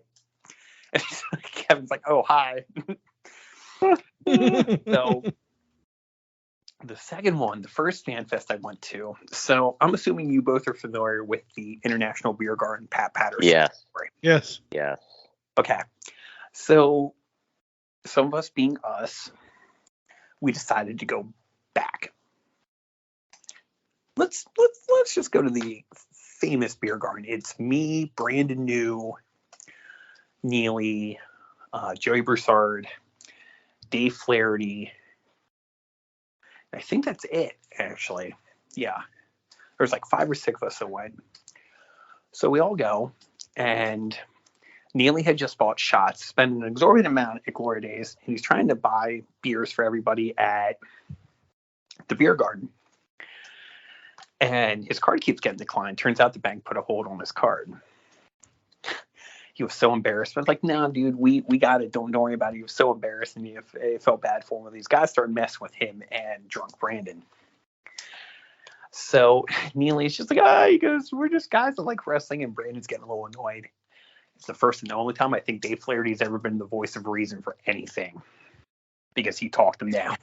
He got him to leave us alone. So anybody ever says anything about Dave, it's like, I've seen Dave be the voice of reason. Wow. Because we're just, I'm these guys that go, wrestling's for fakes, all that bullshit. Oh, good God. Yeah, it was just funny because it's like, people rag on Dave and stuff, but that's the funniest Dave Flaherty story. Dave was done like, hey, you guys should just go away, It's be cool. I'm just sitting there just trying to drink and have a good time because, again, I had to catch an Uber to the airport in like an hour after that, so. Man. Yeah, that's the other Neely story. Neely's like, oh, I'm so embarrassed. I'm so sorry, guys. It's like, dude, we love you anyway, so don't worry about it. guys, as we wrap up this wonderful time, it's been really great. I didn't know you guys chit chatted, and you know, Phil, I want to have you back on because there's a lot. I mean, look, there's a whole state of North Carolina that we can talk about. Oh God, yeah. I look forward to it. I love it, man. It's my first time ever being on anything like this, and it's been so fun, so fun. I mean, it's so crazy to go back. I mean, like, so you and I have a connection that goes back to like 1980, let's say 2 or 3. Yeah. Right. Because, man, because, you know, Ben Gillespie, you went to school with him, and his parents are like my sort of adoptive parents. Yeah. Since 2005, 6, I have been a part of their lives, and they gave Jan and I a wonderful wedding present. And when we go back there, I make it a point to go and see them. We went to their house. I've been to their house multiple times. We've had dinner with them. And it's really, and you know, their dad, James Gillespie, he started this program at Hoggard High School where he teaches for free the kids the fencing. Yeah. Did you know that? I did not know that. No, I did not know at all. And he also started in New Hanover County the first legal aid in New Hanover County. Oh, that's cool. That's cool. So that family still that they have their family business, and we lost Chris Spiker. Oh no. They still have their family business over on Chestnut Street in Wilmington, North Carolina. Yeah, absolutely. Oh, Chris joined us. Oh, he's back. Yeah, I accidentally hit the wrong button there. I was petting the cat and hit the wrong button on the phone. Oh, dude, if I had $1 for every time I pet the cat, hit the wrong button. Oh, God. Exactly. So, wow. And on that note, this has been a production of Frankie Secrets here. But you know, I mean, it's so crazy when you think of Phillip Kahn, the kid, going to school with Ben Gillespie, whose brother ended up being my BFF from 2005 to current day. I mean, and this is the kind of people the Gillespies are. I love them. Michael sent our kids a gift a year or two ago of a Facebook Oculus Quest VR headset. I mean, you know, nice. And he came here and he took pictures of the wedding, and we had 9 here in our house. We had the wedding, and we had 9 people that were guests, or total maybe. So we had our friends Ken and Pam. We had Jana's parents, Mimi and Papa. We had our friend Christine, who was the officiator. We had our 2 kids, and then we had that's 7. So we had 2 other people. So we had 9 people total. Oh, me and Jana. So we had 9 people total at our wedding, and Michael was one of those people. Oh wow, that's awesome. Wow. And I didn't even invite him. Oh wow. I told him. So it was like a Wednesday, and he says, "Oh, what do you got going on this week?" And I said, "Oh, we're getting married on Saturday." He goes, "Oh, really? I'll be there." And so he comes, and I don't know how much you know about Ben, but Michael is aloof, and he says, "Where can I stay?" And he says, "Well, you know, what kind of places are there around there?" And he tells me he's looking at Airbnbs or whatever. And I said, we'll make a place. We had our friend Christine staying. We also had Jana's parents staying. And so I said, "You stay in the backyard? We don't have any other rooms that are available." And then so Jan and I started talking, and we said, "Oh, how about we just take where her office is now, and we put a blow up mattress down there, and Michael can stay there." And Michael absolutely loved it, and brought his camera and took a ton of pictures. That's so cool. And sort of documented the whole weekend. And his parents sent a very nice gift for our wedding, and it was really, really, really cool. So it's how close I am to the Gillespie family that you went to elementary school with. Absolutely. It's such a great, we had that connection, and then we were both at Chapel Hill like at the same time, roughly. So that was kind of neat all the way around. So what year did you leave Chapel Hill? I left Chapel Hill in 2000. Oh, so I was there from 99 and 2000. I lived in Granville Towers, 99 to 2000. Yeah, I was in Granville Towers, 95, 96. Absolutely. That's absolutely insane. I know. Oh, it's just it's another full episode we've got planned for the future that I'm excited about. yeah, absolutely, man. Oh gosh. So, Chris, please give our love to Mrs. Spiker, Mrs. Dr. Spiker, the Dr. Spiker. And I've got one more question here for you. And this question is coming from Broken Kayfabe listener and brother shipper Michael Herrick. He wants to hear from each of you separately. Who would win a fight between the Teenage Mutant Ninja Turtles and the Thundercats? We'll start with you, Chris Spiker. Oh shit. All right. I always say never bet against the Turtles. And here's the reason why. Because they're brothers. And if they can beat Kevin Nash, they can beat anybody.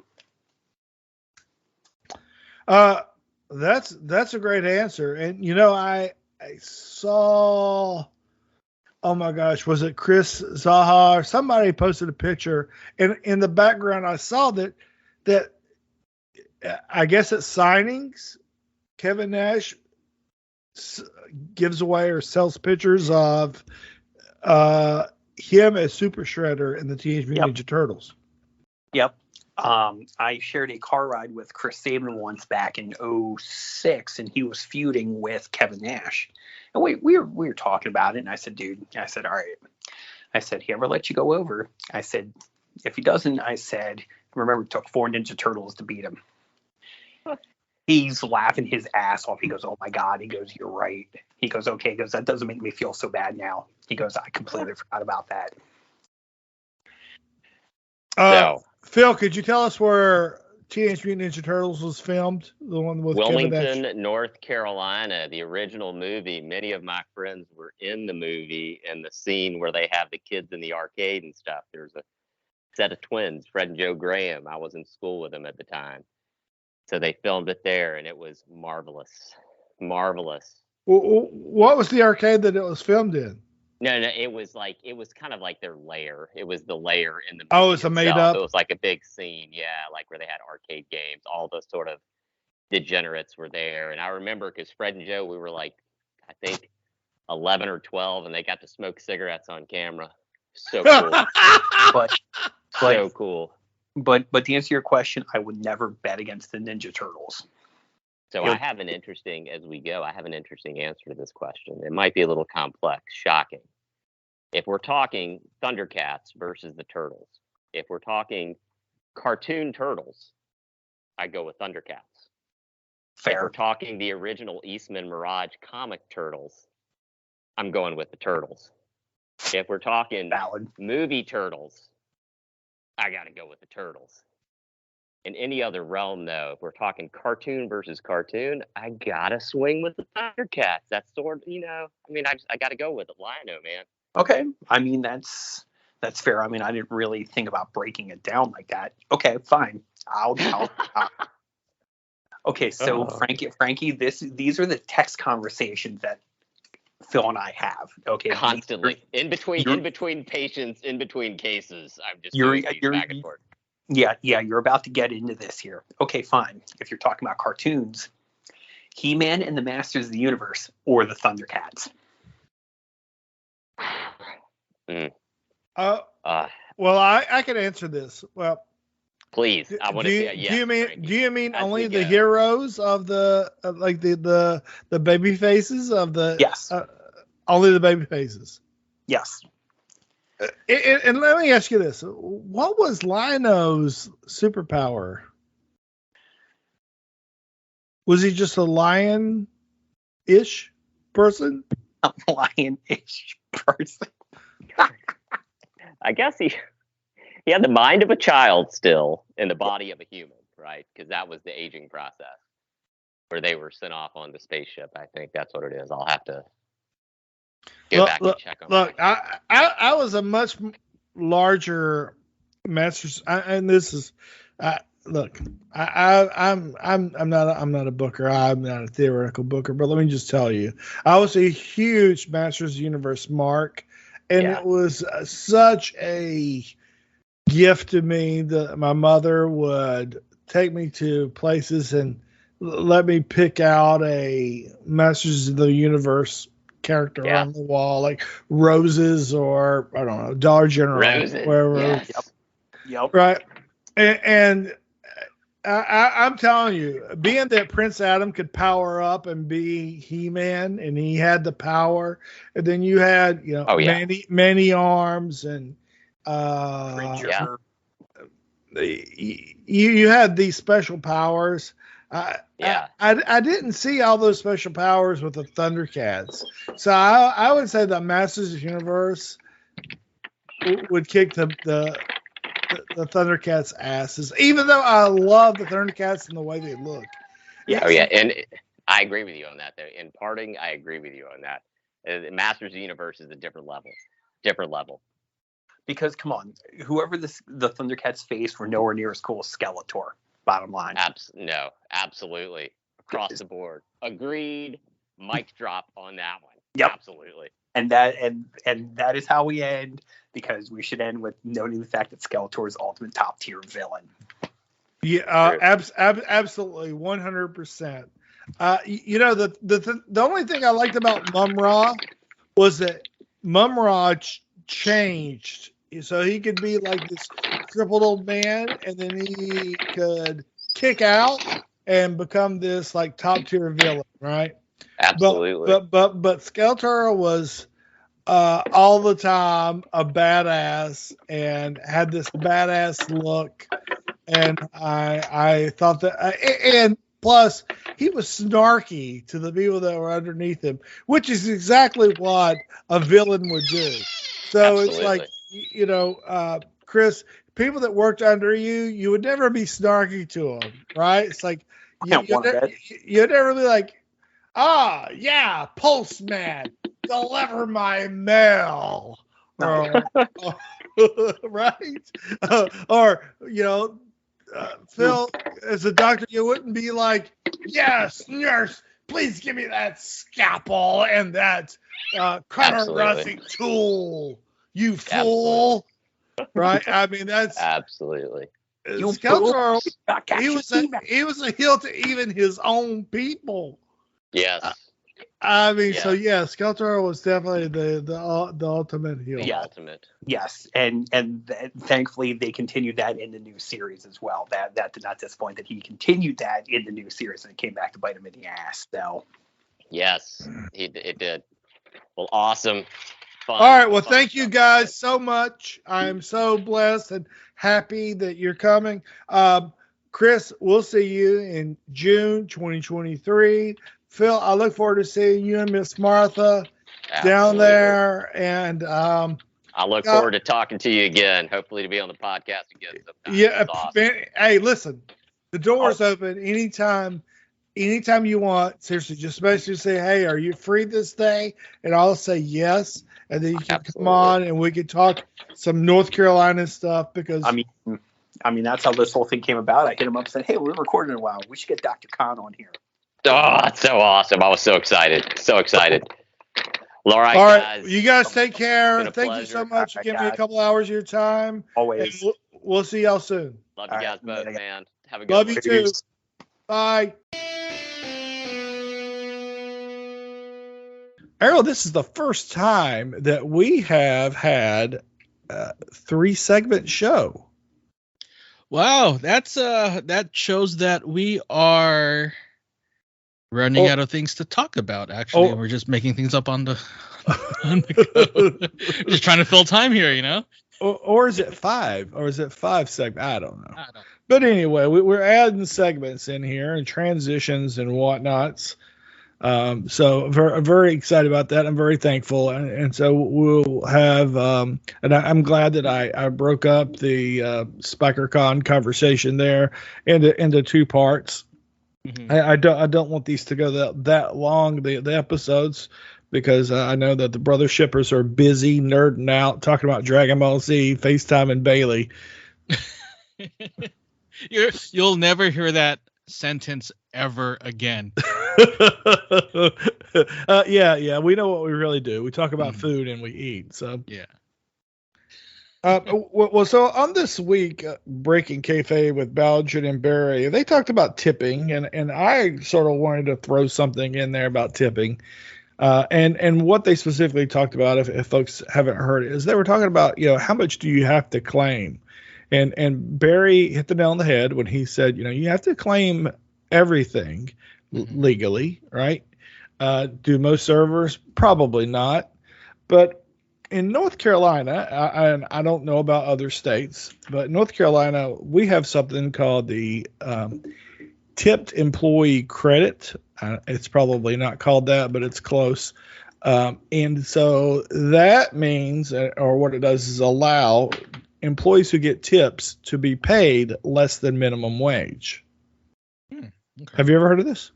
No, I have not. So a tipped employee back in my days, a server, bartender, would make $2.43 an hour because they were getting tips. Now, when they claimed their tips, if they didn't claim enough to say that they at least made minimum wage, then we would have to make up the difference, and that was never a good thing when we had to make that up, and it was times few and far between that we had to do that. But however, I mean, if you think about that, what job would you want to do where you make minimum wage of $7.50 an hour? Exactly right. That's yeah. Ooh. Yeah. So I kind of bear that in mind when I have people wait on me and I'm trying to think of, what do I need to tip?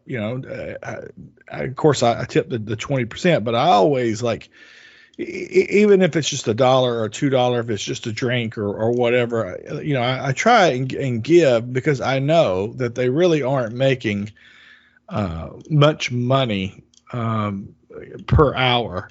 So I'm looking at a website here that says the minimum the rate. Okay, so for California, that rate, you don't have it in California. So California, the minimum wage is $15. Mm-hmm. There is no tip credit. Okay. The federal for that is the federal minimum wage is $7.25, but if you get tips, the tip credit is $5.12, so you can pay people $2.13. Wow. And Florida, the minimum wage is $10. And you tip people, you have to pay them a minimum of $6.98 per hour. In North Carolina, you have to pay your people. It's $2.13. Minimum wage $7.25. Now, I don't know that this website is current. It's just 2022. This is dated April 22nd, 2022. But California, they don't play that out there. Other states that don't have it, Alaska. Mm-hmm.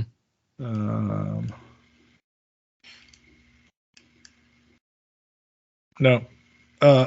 Washington State. So cool. But anyway, I just want to throw that out there because that was something that I do remember. You know, there's that people who earn tips may not be making minimum wage, and if that's the case, then the company that employs them have to make that up. Wow. Yeah, that was all kind of complicated when I heard that on the podcast about the 8% or so that Barry mentioned, and like yeah, I mean, I was like, oh, that's kind of, I don't know. I mean, I'm not good with numbers, but Well, it's probably the companies that he's worked with that has said, you know, you have to claim a certain amount of your just to have a checks, right? right, Like just to sort of keep the servers in check because the servers would claim 0 if they could. right.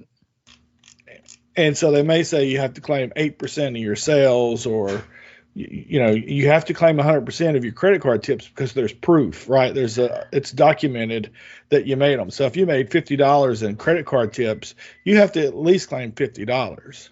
Yeah. And the server would know that at the end of the year, or what? Like They know that at the end of their shift. Oh, okay. So when they calculate their tips at the end of the night, they have to, and as they punch out on the computer there, and it says, well, how much did you earn in tips? And they have to punch it in. So sometimes, you know, we would catch it and go, hey, you only put $40, but you got $50 in credit card tips. And they'd say, oh, it's my fault. And they'd change it. How about the cash tips?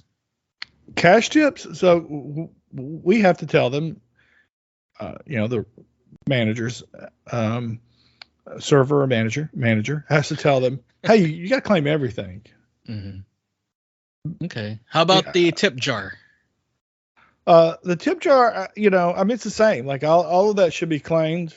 And, you know, some places you do have to tip out, right? So like if you are the bartender, or the server, you may have to tip out to the bartender, which means you have to give a portion of your tips to the bartender. You know, it might be 2% or 1% or 3%. You might have to tip a host.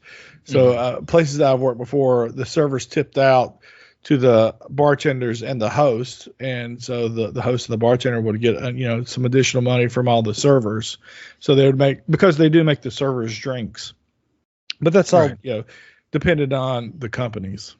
Okay, that sounds so confusing. Yeah, like well, you're trying to get all those yeah, especially during tax time, you know.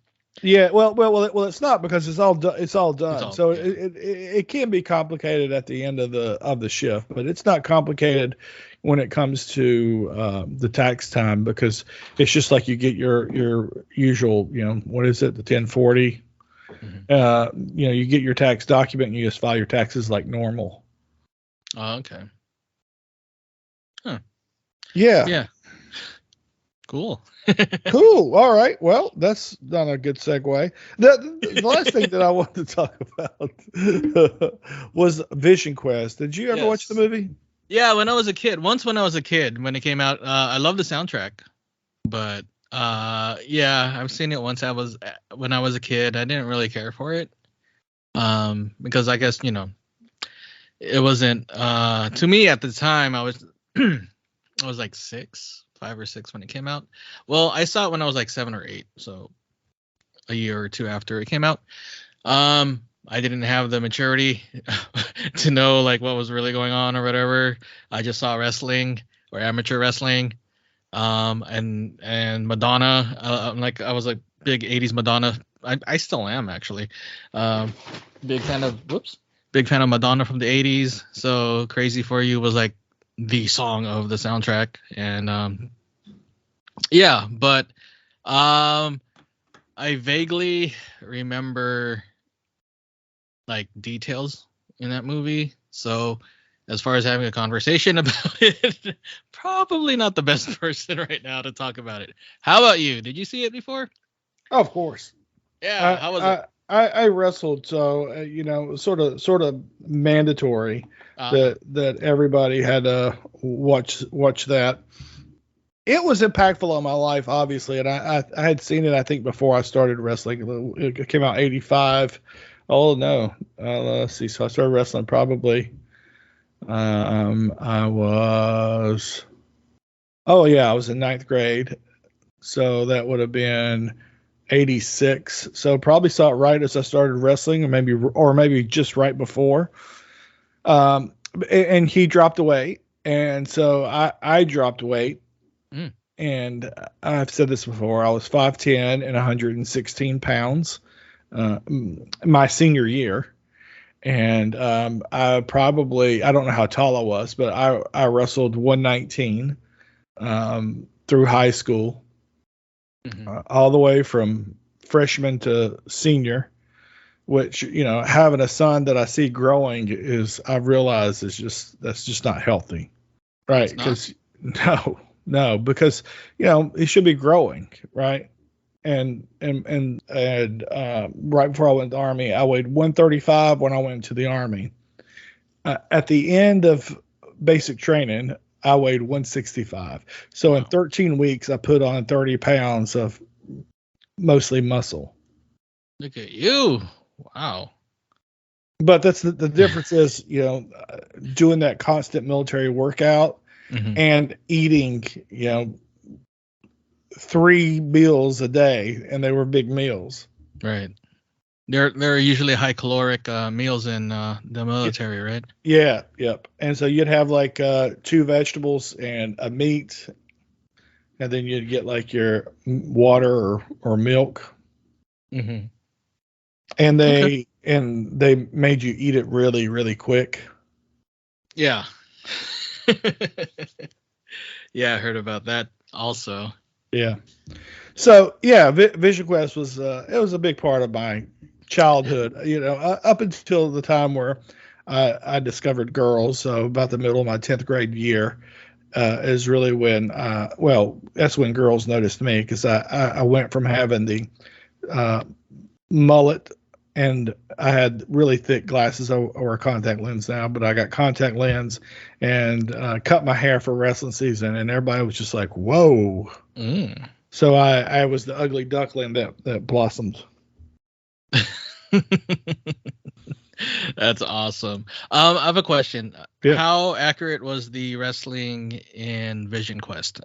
Like, I thought it was really well done. Okay. The moves that they did, and the talking about the training, and everybody was a big fan of Shoot. Because he was this big guy, a big dude, yeah. That worked out, and I think one of the guys on the podcast kind of like a Brock Lesnar, absolutely. Yeah. Because here he is doing these. You've heard the stories of Brock, how he works out using like not normal training methods, No, yeah, or whatever. So that was this guy. He's carrying this big log on his back up the stadium, and so we would run a lot of stairs because legs are important for shooting, and but none of us had any kind of log that we would put on our back, that's for sure. Well, you could put each other on your back, right? Yeah, that's a lot of freaking weight. I mean, carrying your body weight. Yeah. I mean, we of course we had to do that crap in the military. I'm in the military. I was 165 pounds, and I think my pack was, I want to say 185 pounds. Wow. Yeah, and because I was a radio operator for the commander. And okay. Yeah. So if we were going out for like 18 days, you'd have your rucksack. I'd have my radio rucksack, have my weapon. I used to remember what it was. It might have been more than that. It might have been 180 or 200. But it was crazy. It was like having another me on my back and then some. Yeah. Oof. I would not like another me on my back.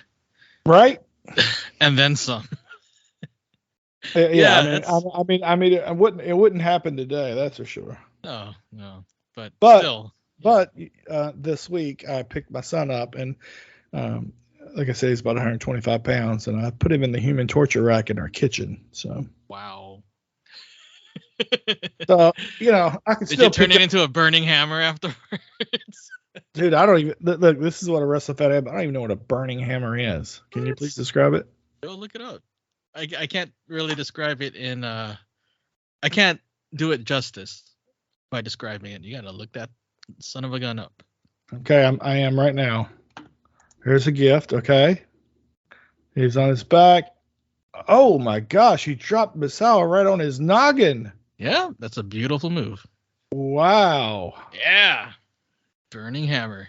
Actually, it's only been used like a handful of times. I think 3 times, and no one has kicked out of it. It's one of those protected moves, and it's like a super finisher type of thing. Only like done on special occasion or something like that. It's pretty cool. I like it. So the guy with like the orange or the pink tights dropped him right on his noggin. Yeah. The guy in the black tights flipped him over sort of on his face. Oh, well, yeah, there's different ways of doing it, I guess. But, yeah. I don't know who that guy is. That's a modern guy that's doing it.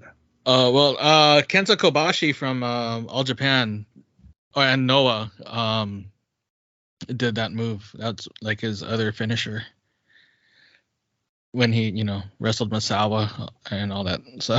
Oh, this is Brian Kendrick hitting Brian Kendrick. Kendrick. Oh, okay. Doesn't count. When you get like, a non-heavyweight person doing it, it doesn't have that much impact. I don't know. Man, and he's doing it differently, right? He's like making him land on his stomach or something. Yes. Yeah. This first one right here that's got Misawa in it. I mean, it goes right on his noggin. Yeah. I love that move, but it's so like crazy. Yeah, I would not do that. Yeah, don't do that. Not to my son in the kitchen. No. Maybe do the safe version or something. I don't know. Great idea. One last thing on our way out the door here. The list of barbecue best cities for barbecue. I'm starting to regret sending you that actually because it's going to piss a lot of people off. Okay. All right. Well, let's just go through the top 10 real quick. All right. Sure. If I could find it on my thing. Let's see. All right. You can. So a city that's known for barbecue, Memphis, comes in at number 11. Now this is on listwithclever.com. It's a real estate website. This article is written by Matt Brannon, which sounds like a wrestler name. And they ranked the 50 largest metro areas in the U.S. using several metrics, weighted in the following manner. Or I'll just say the criteria. Barbecue restaurants per capita, average Yelp rating of the barbecue restaurants, Google Trends score for 10 barbecue items. Terms. Yeah. Number of Kansas City Barbecue Society Master Series barbecue competitions hosted in the last 10 years, major barbecue events, average distance between barbecue restaurants, whether a state resident has been inducted in the American Royal Barbecue Hall of Fame, regional price for 1 pound of barbecue meat, and percentage of local annual income required by 4 pounds of barbecue meat in a month or year. Now, so I mentioned Memphis already, comes in at number 11. They're known for their barbecue, but I guess that it's not doesn't meet the criteria. Yeah, based on their metric. Yeah, their metrics. Number 10, Kansas City, also known for its barbecue. Jacksonville, number 9. Yeah, if you scroll down a little bit more, they actually say why it scored that. Because there's a list on, I think, on the top 10 or the top 15 on why it's voted like that. So Jacksonville is in the country's cheapest region for barbecue prices. A pound of barbecue meat costs just $4.66. I'm sorry, $4.66 cheaper than the average city in their study, which the average was $5.13. So there's it hit some of their metrics.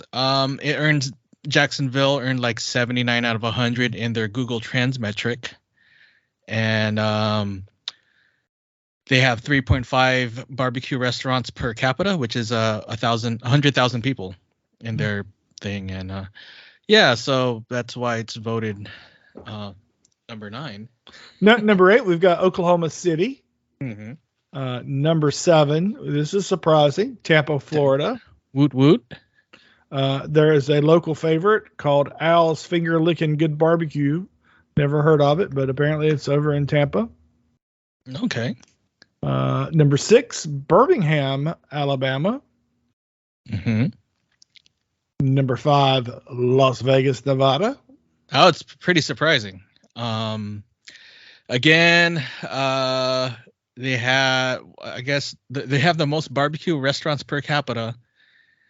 And 6 barbecue spots per 100,000 people. Well, I don't understand Nashville Hot. So any of you brother shippers, if you know what Nashville Hot is, please explain it to me. But, I used to enjoy the wings from Buffalo Wild Wings, and I would get the hot barbecue, which was replaced with the Nashville Hot. Not the same, not as good in my opinion. Well, and I know that Buffalo Wild Wings is not a fan favorite of the brothership, but I enjoy the spicy barbecue flavor on my wings, and the Nashville Hot just isn't it. Yeah, I think the Nashville Hot is more of a mix of like cayenne and oil, right? If I'm not mistaken, for the Nashville Hot type of thing. No idea. I'm curious of why it's Nashville Hot, how it came to be. It just became. You mean the Nashville Hot itself? How it came to be? Yeah. Was it Prince's? Not the singer, but there's this not barbecue, but a chicken place that did it. I forgot the story of it. Any of the brother shippers know the origin of Nashville Hot? Please let us know. I think it was from Prince's fried chicken thing. I can't remember. But yeah, that blew up actually fairly recently. KFC did their version of Nashville Hot, and for some reason it sold out in a lot of places. I tried it. I hated it. And it was really greasy. It was, it had spice, but it was their version, which is like garbage to me. I didn't like it at all. So, but I've tried other quote unquote Nashville Hot fried chicken sandwiches, and it's not bad. It's not my thing, but it's not bad. Yeah. Well, let's jump up to number 3. Number 3. Which is surprising, and it's the reason why I sent Frankie the list. Number 3, San Jose, California, my hometown. More importantly, Bailey's hometown. Shout out to Bailey. I was trying to impress her, okay? Yeah, I'm sure she'll be listening. I hope not. I hope my girlfriend's not listening. Sorry, baby, I love you. So it says that buying 4 pounds of barbecue meat every month a year costs the average residents 0.21% of their income. It's because they get paid so much. Yeah, right. Right? That's the only reason. 5.6 restaurants per 100,000 people. Has a barbecue restaurant every 2.8 miles. And it's the average that they've ranked was 5.4 miles, so nearly half of that. Yeah, and Smoking Pig Barbecue is they mentioned that in the list. It's a really good restaurant for barbecue. Actually, San Jose, not gonna lie, has a lot of good barbecue spots. I didn't know. I don't think it's like, on the same level as the other legendary barbecue cities, But as far as just barbecue is concerned, it's really good. We got John John's, we got Smoking Pig, we got Mesquite Grill, or Blue Rock Barbecue, Winchester, South Winchester, or something like that. Winchester Barbecue. All good spots. All really good spots. I'm just surprised it was at number 3 though for San Jose. Yeah, pretty impressive.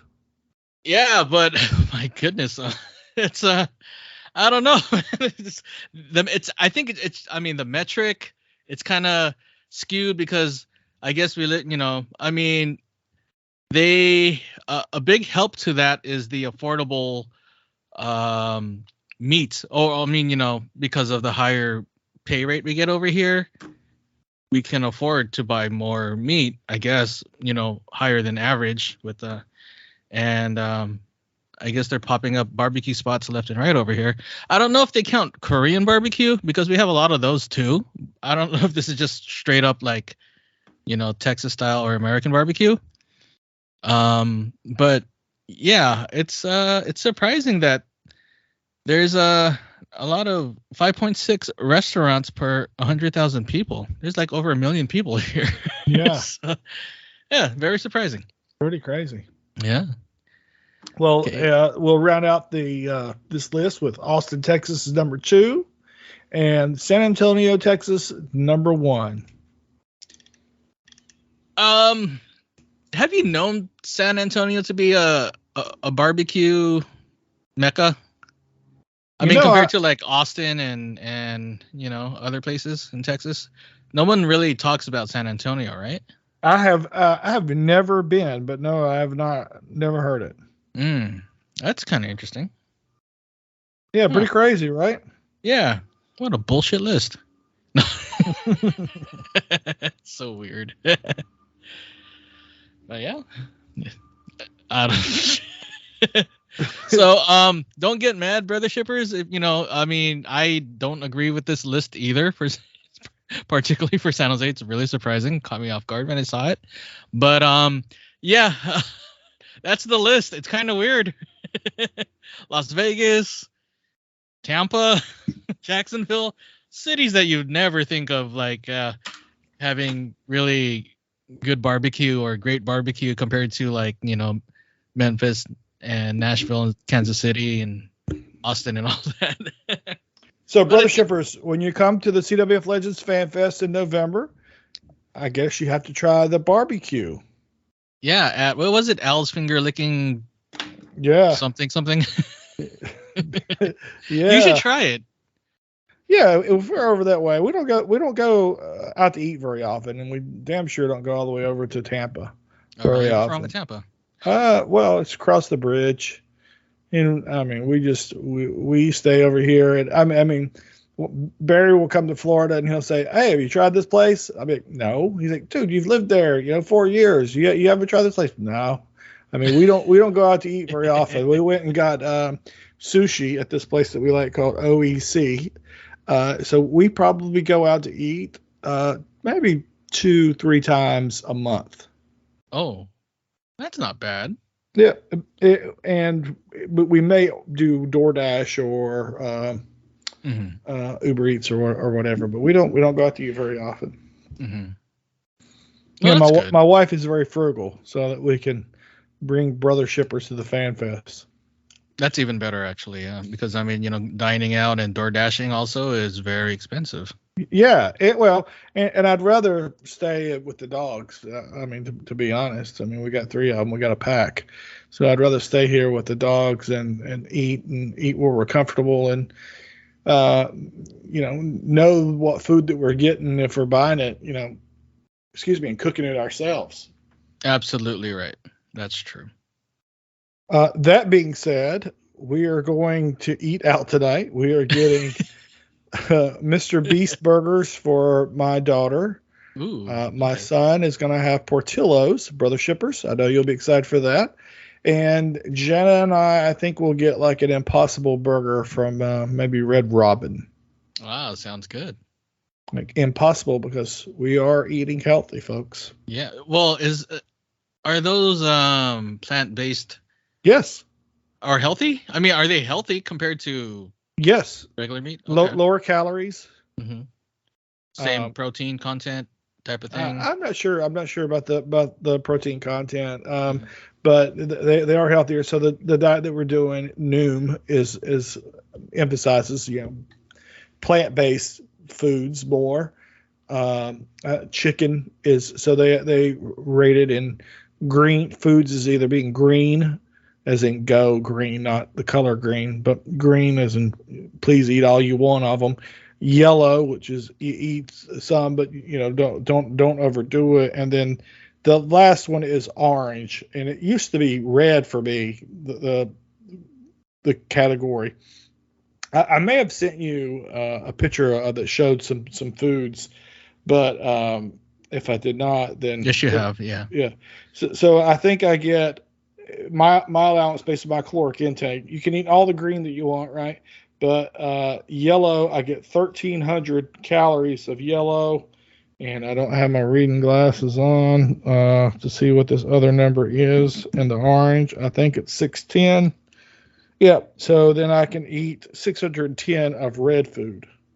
Okay, and you're doing a 2,000 calorie daily intake, or what was it? My goal is anywhere between 2170 to 2920. They call that the weight loss zone.